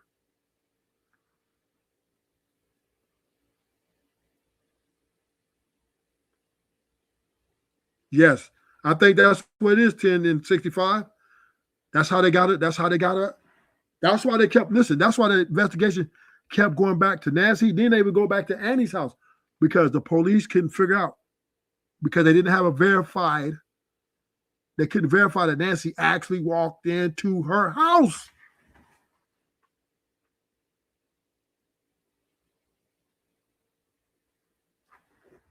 They couldn't verify that she walked into her house. That's why they kept going back. The FBI kept saying, go back, find Annie. That's why they kept going back to Annie's house collecting evidence. Because they were trying to figure out what the fuck, is there anything we can prove other than a garage door opener to prove that verify that Nancy walked into that house? Because once again, it don't make sense that the blood was only on the front door porch right there. That don't make sense.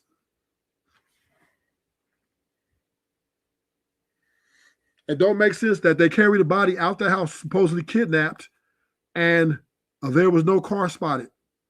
No car tracks of a different car other than the car of the stepson.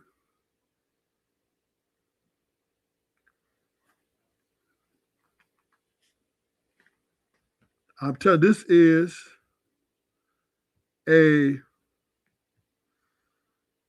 is a conspiracy, gentlemen, ladies and gentlemen. We have ourselves, the police are chasing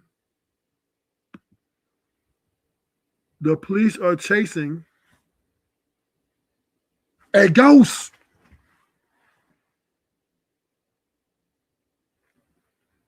The police are they're running around with their head. It's been almost 13 days. Because they're too far ahead. They're too far ahead of the case. They got to slow it down and go back to the beginning. And then when they go back to the beginning, which is what?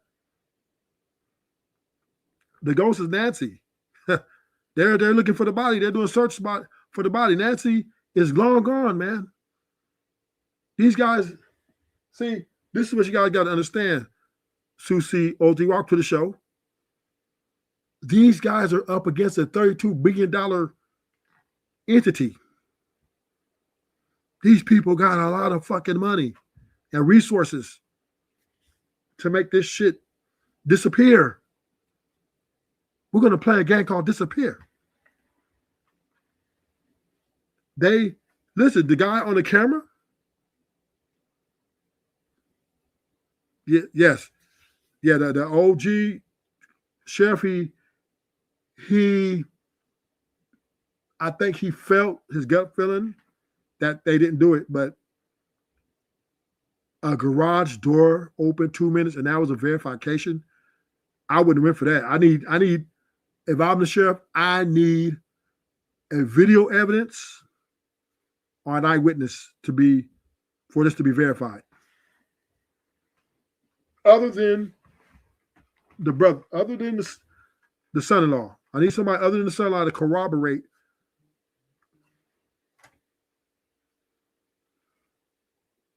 Yes, I need somebody else to corroborate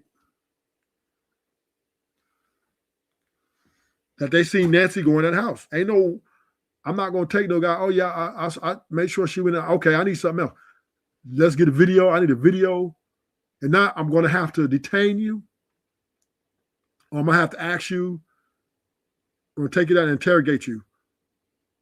I do not believe a garage door opener, a garage door that opens and closes for 2 minutes is enough to say Nancy walked in that house. She never went back in that house, gentlemen and ladies. Yes, who's this? There's a G Ghostface. Hey, let me see. Nancy Ubered her there after her grandkids went in his room. They called and wink, Uber. NG Hope in underwear, she riding with killer. Tomosi rolls over and opens the garage, drop off watch, fake scene later. And then the other guy they got, good job. G goes, good job. Good fucking job.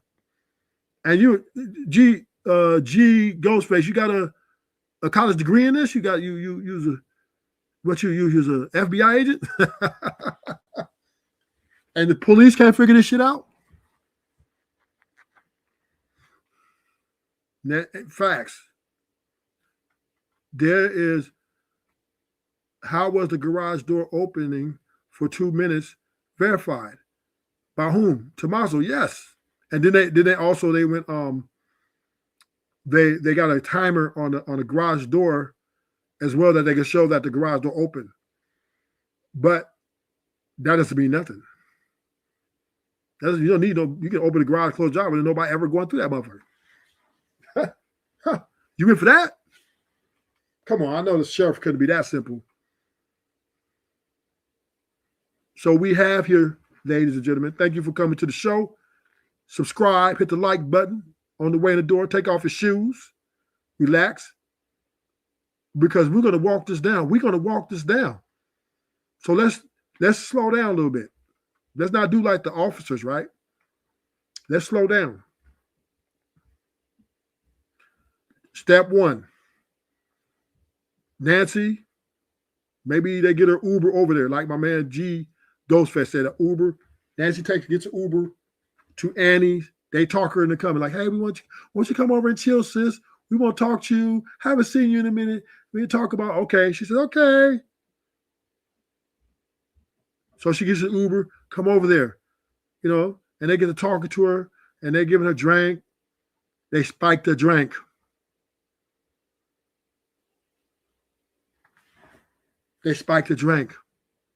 So she's drinking her normal drink, probably some tea or some, maybe, some smoothie or something, whatever, maybe some vodka. I don't know.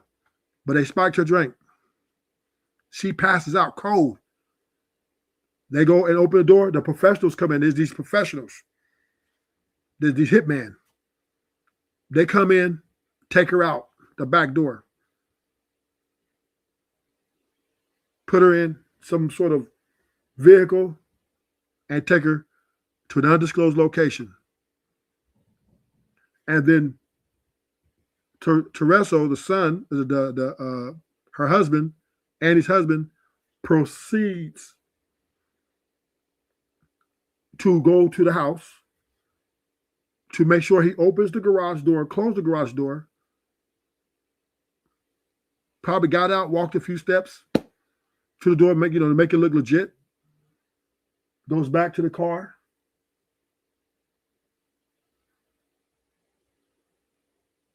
And goes back home. Bam. Then at 2 hours, an hour or so later, the professionals, they're smart, right? They hiked down to the house. So when they took Nancy's blood to the undisclosed location, they drew her blood. This is OJ 101. Yeah, she never made it back. Thank you, Sue. Yeah, Sue, you smart. You smart, Sue. Thank you. That's what I figured out. She never made it back to the house. Thank you, Sue.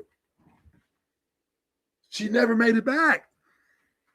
But the only reason the police are stuck in a mud hole because they did not verify that.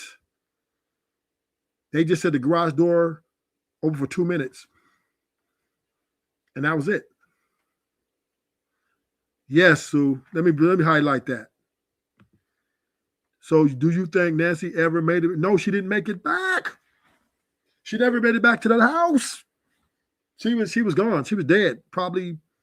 And then the guy that was on the camera, that's what he was doing. He was there to create a crime scene. That's why they destroyed all the cameras, to make sure. They knew Annie already told them that she didn't pay the subscription, but they wanted to make sure.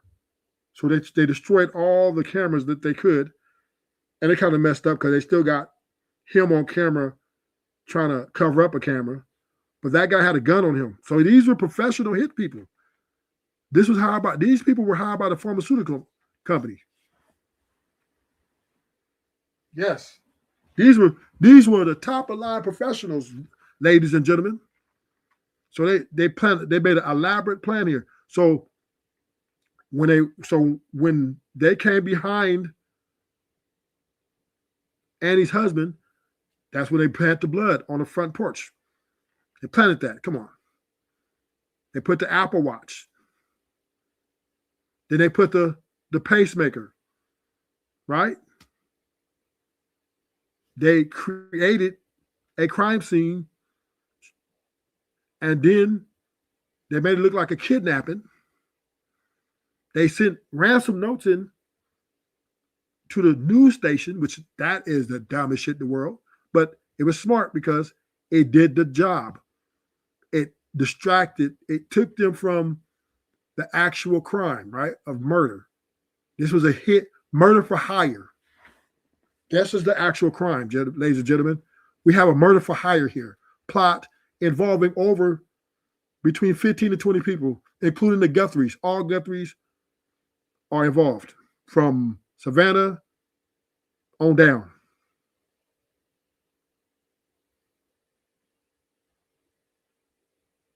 Yes, this is big. But the case, if the FBI asks me and the sheriff come to me and ask me, Ruthless, what do you think we should do? I'll tell them we're going to take Annie and her husband, interrogate them for 48 hours. And there are your answers right there. Why would any one-to-one off Nancy? Good question. And now we're going to find out, because we're going to get the tape. We got the video proof. You know, Aunt Nancy Sue, she was collecting evidence against the pharmaceutical companies for overbilling and fraud during the pandemic, stealing over $32 billion from the government.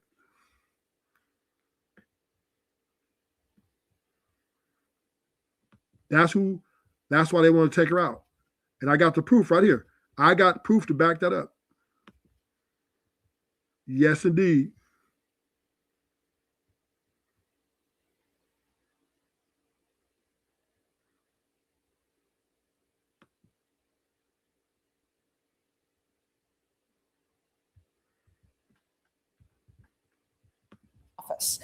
The drawer was pried open. Nothing else in the house was disturbed. No signs of struggle in the room. On February 10th, 2026, surveillance footage emerged from a quiet residential street in Columbus, Ohio. The video shows a figure approaching the home of Nancy Guthrie, a 84-year-old pharmaceutical compliance officer who disappeared on January 28th. The timestamp reads 11:47 p.m. The person moves with deliberate caution, checking the street before stepping onto the property. 38 seconds later, the figure exits the frame. Nancy Guthrie has not been seen since that night. This case landed on the national radar not because of the video itself, but because of what investigators found inside NY's home 3 days after she vanished. Financial documents spread across her dining room table, bank statements showing systematic transfers, communications with federal agencies, and a handwritten ledger tracking what appears to be fraudulent insurance claims totaling nearly $2 million across a pharmaceutical distribution network spanning 7 states. The Columbus Police Department confirmed this morning they've identified a person of interest captured in the surveillance footage. They have not released a name. They have not made an arrest. But according to sources within the investigation speaking on condition of anonymity, the individual in that video is connected to a corporate entity that Nancy Guthrie had been gathering evidence against for the past 11 months. To understand why this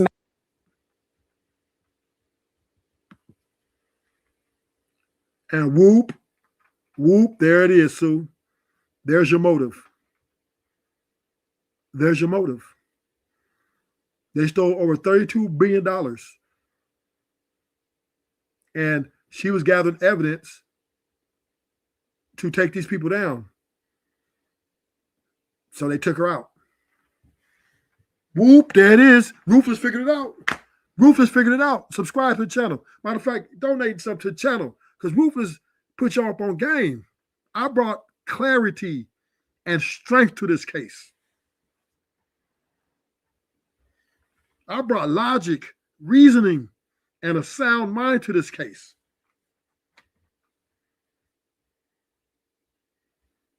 All these high-paid FBI agents, DEA, CIA, NIA, all these high-paid sheriffs could not figure this shit out.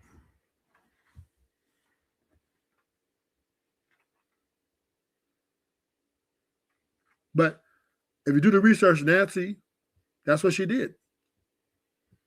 That might have been an AI version because they don't want to get killed, right? Can't put a real person up there. You see that they did to Nancy. You can imagine what they're going to do to her, right? Because she has nothing to do. Sue, you know, old people, they're bored. They love to get in and find things out. They love it. It's part of it. They have nothing else to do. You know, Sue, you know the person you don't want to get mad at you. If you're working, let's say you're a waitress, you do not want old people to get mad at you because why? They have the time to write that complaint.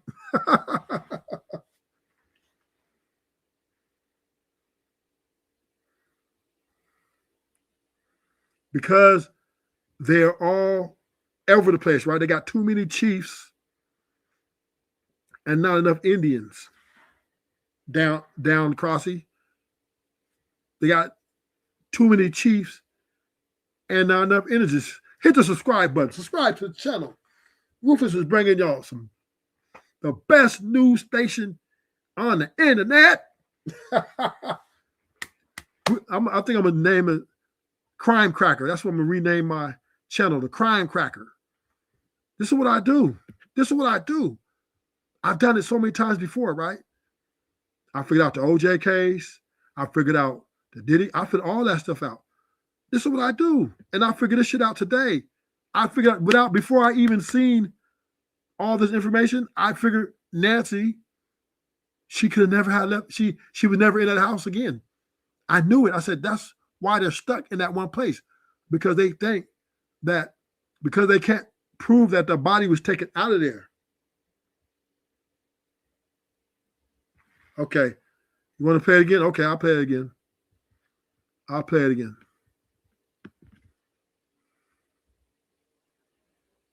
The Rachel Maddie. Is that what that is?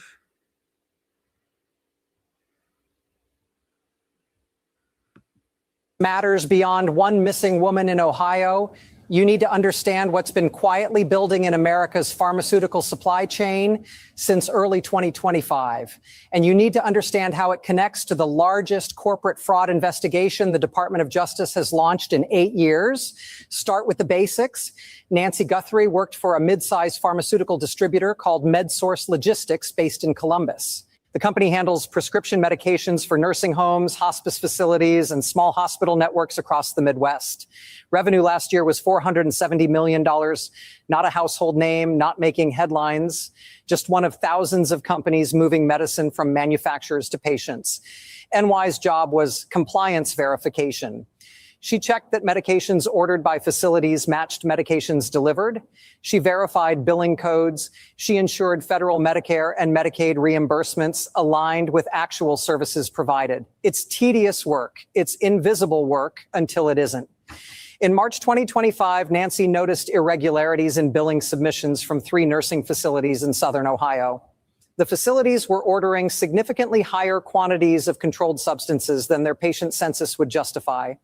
Oxycodone, fentanyl patches, hydromorphone, the kind of medications that trigger automatic flags in federal monitoring systems, except these weren't triggering flags. Someone had structured the orders to stay just below federal reporting thresholds. Nancy flagged it internally. Her supervisor told her the discrepancies were clerical errors. She was instructed to process the reimbursements she did, but she also started keeping copies. By June, she'd identified a pattern. 17 facilities across Ohio, Indiana, and Kentucky were systematically overbilling Medicare for medications that were either never delivered in smaller quantities than billed, or in some cases delivered and then diverted for resale on secondary markets. The scheme was sophisticated. Invoices matched purchase orders. Delivery confirmation showed driver signatures. Electronic health records showed prescriptions written by licensed physicians. Every box checked, every form filed. But Nancy found the gaps. Delivery trucks arriving at facilities outside normal business hours, signature patterns that repeated across multiple locations, prescription patterns from physicians who, according to state medical boards, had reduced patient loads or retired months earlier, and financial transfers between MedSource Logistics and a network of shell companies registered in Delaware and Nevada. She took her findings to the Ohio Attorney General's Medicaid Fraud Control Unit in August. They opened a preliminary inquiry. By October, the case had been escalated to the Department of Justice Criminal Division Fraud Section. Federal prosecutors in the Southern District of Ohio convened a grand jury in November. This is where the story intersects with something much larger.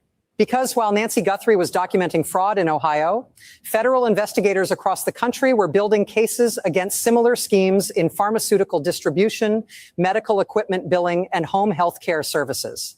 The common thread was pandemic-era regulatory relaxations that were supposed to be temporary, but created permanent.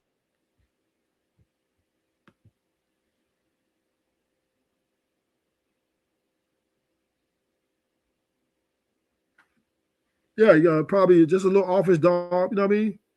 The old people, they get bored. They don't sit around all day, be miserable. Just a little office job. She did medical billing, simple. Wasn't like no hard labor. There's your motive. So we have a motive. So the question is, why would Savannah, Annie, the brother, and Annie's husband, why would they do this? Why would they be a part of this? I'm thinking, can you hear me? Can y'all hear me? Give me one if you can hear me. I think they were offered a substantial amount of money to take her mother out. It's all about the money.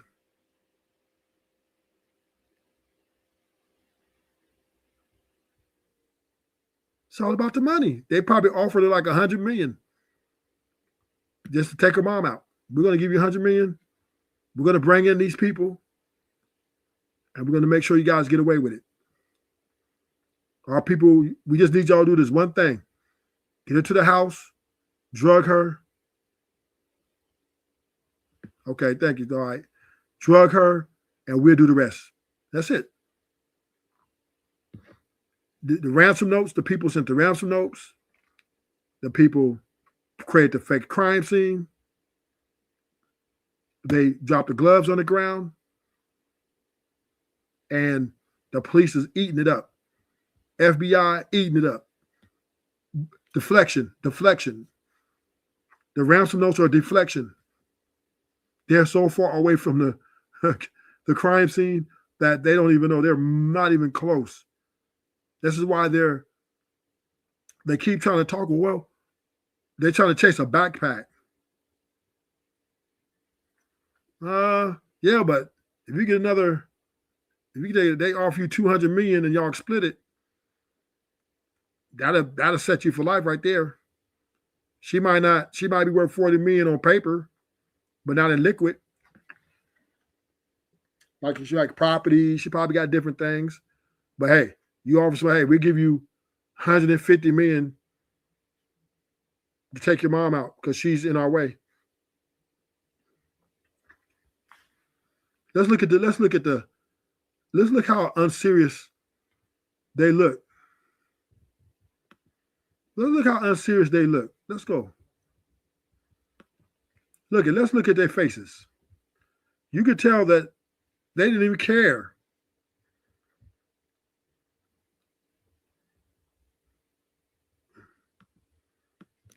Let's look at it. Hold it. Let's go. Let's go back. I need to go over here. Let me see where they at.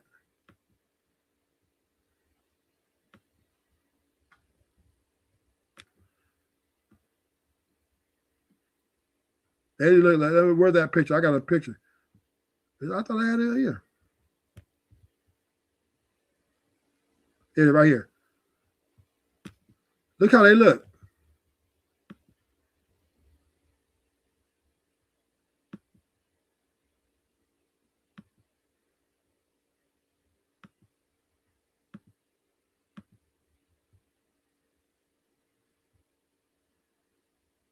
Let's see. Look how. Look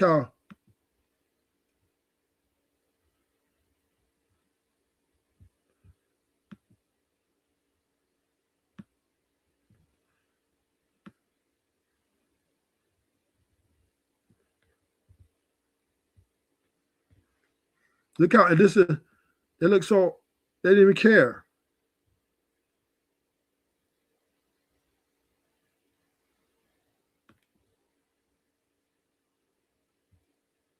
Look how this is interesting. Watch.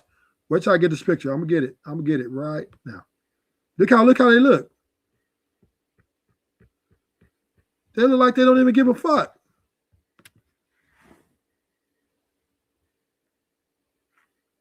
Look how they look. Let me put the picture. I'm sorry. I still got the old picture up. My bad, y'all. My bad.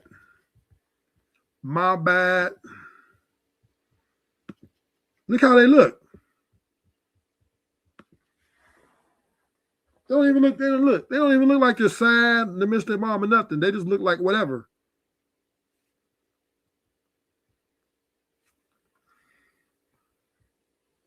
They don't even care.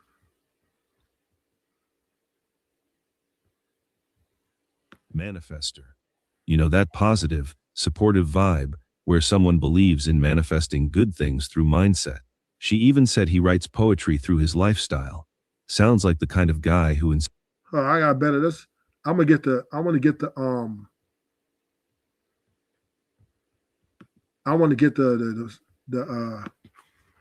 hold up.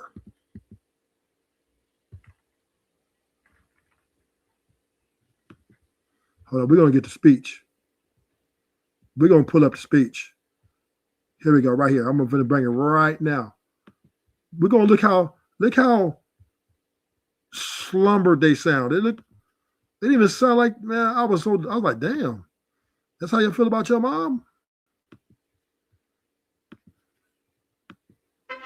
Good evening. I'm Corey Coffin. We're coming on the air with Mother. Let's listen in. And celebrate with her. This is the only way we will have peace. Now, police have been looking Us and we'll have peace. This is very valuable to us, and we will pay. They don't even Now, look police here. have been looking for Nancy Guthrie for more than a week now. She was last seen last. They don't even care. She said, "We will pay. We will pay." The video frozen? Can y'all see me? Let me do it again. Let's go back. Message, and we understand. We beg you now to return our mother to us so that we can celebrate with her. This is the only way we will have peace. This is very valuable to us, and we will pay. Now, police have been looking for Nancy Guthrie for more than a week now. She was last. She didn't even sound for real. We will pay. We will pay. We will pay. That does not sound like a daughter who really cares about her mother. She's just going through the motions. This is a breaking news. Breaking news. Nancy Guthrie never set foot in a house again.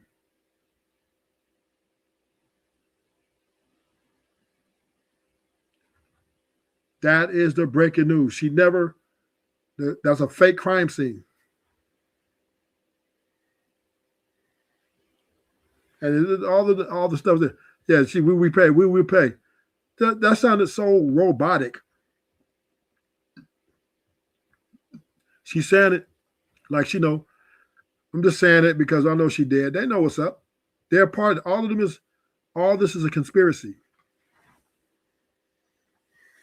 Yep. I bet you they got 100, 200 million. It's quite a bit of money. They probably got 100 million. They're going to split that shit. 50 million apiece. That she get 50 and Annie and her husband going to get 50 mil. That's light work for them. Oh, I know I'm right, Sue. I know I'm right. It's the only way to, this is why the police keep going in circles, because they're missing, they're so far ahead of the case, and their heads are so far up their ass, they don't know how to slow it down. They don't know how to take their time anymore. You got this different squad unit coming in. You got this K9 unit coming in. Then you got drones.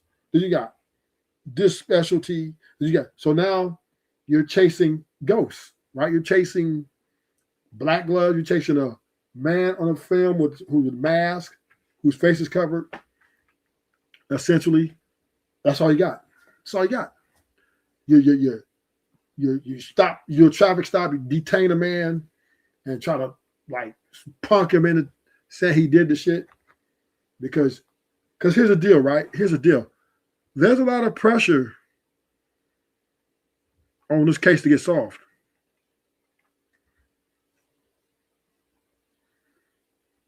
Nancy's son as SUSF fighter, pilot, not a rich man. Facts.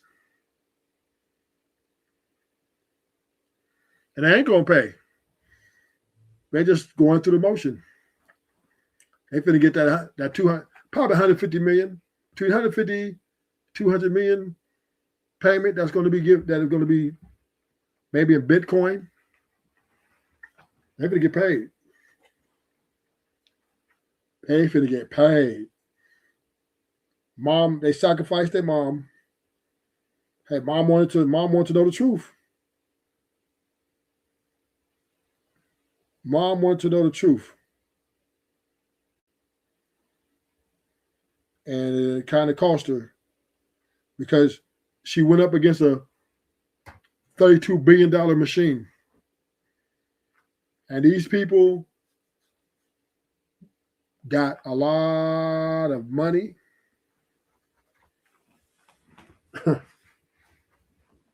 Yeah, they got a lot of money. 32 billion. And you're trying to take them down. They're going to come take you out. That's the name of the game. That's the name of the game. Subscribe to the channel. Hit the like button. Let's go. Let's see. Let's see. This is some more. seen last Saturday, dropped off by family at her home in Tucson, Arizona. NBC News' Dana Griffin is on the ground in Tucson for us. And Dana, bring us up to speed on the latest in this investigation. Yes, so Corey, the latest is last night we saw investigators return to Nancy Guthrie's home where they spent a lot of time collecting new potential evidence. There's video showing them on the roof, on the grounds, literally searching every inch of that property.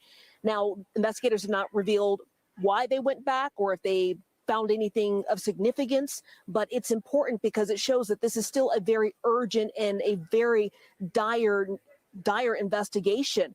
Investigators yesterday also confirmed a new message that was received, and they say that message was not necessarily a ransom note, but it detailed something that was critical for them to investigate.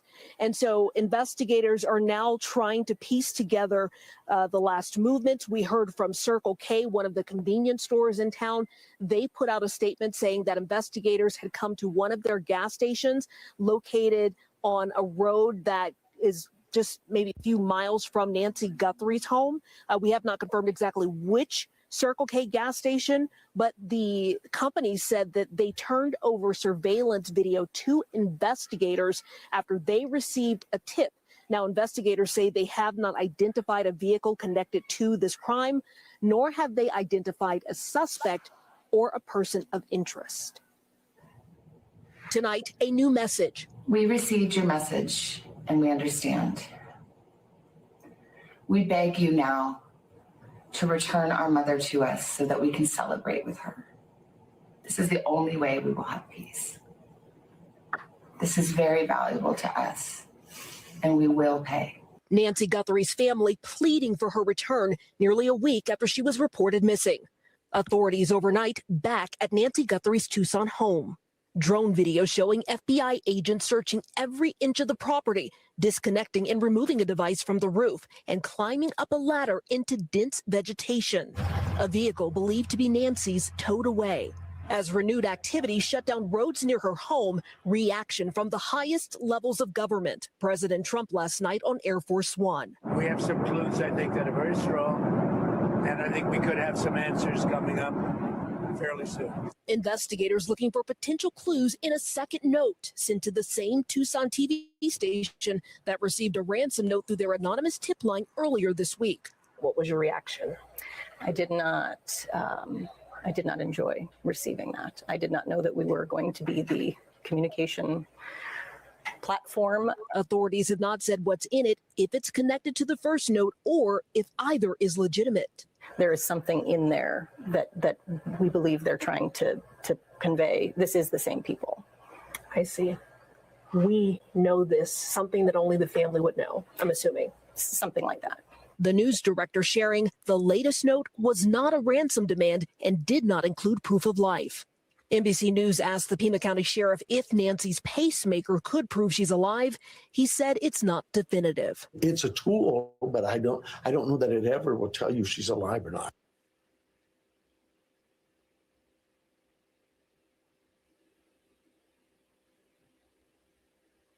So Annie, let me find out. Annie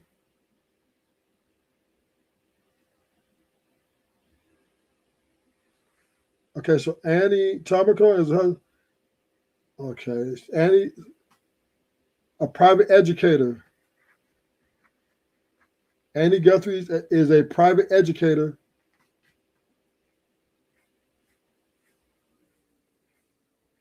Teacher, she's a teacher. I think a private teacher.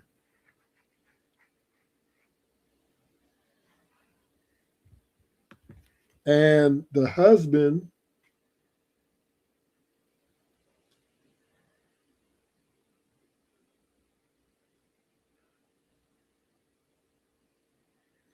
I think the husband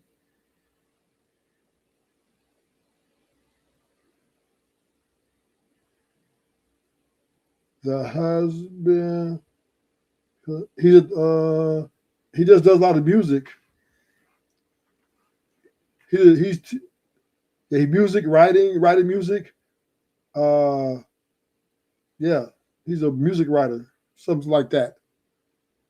So yeah, he was just like a musician who wrote music.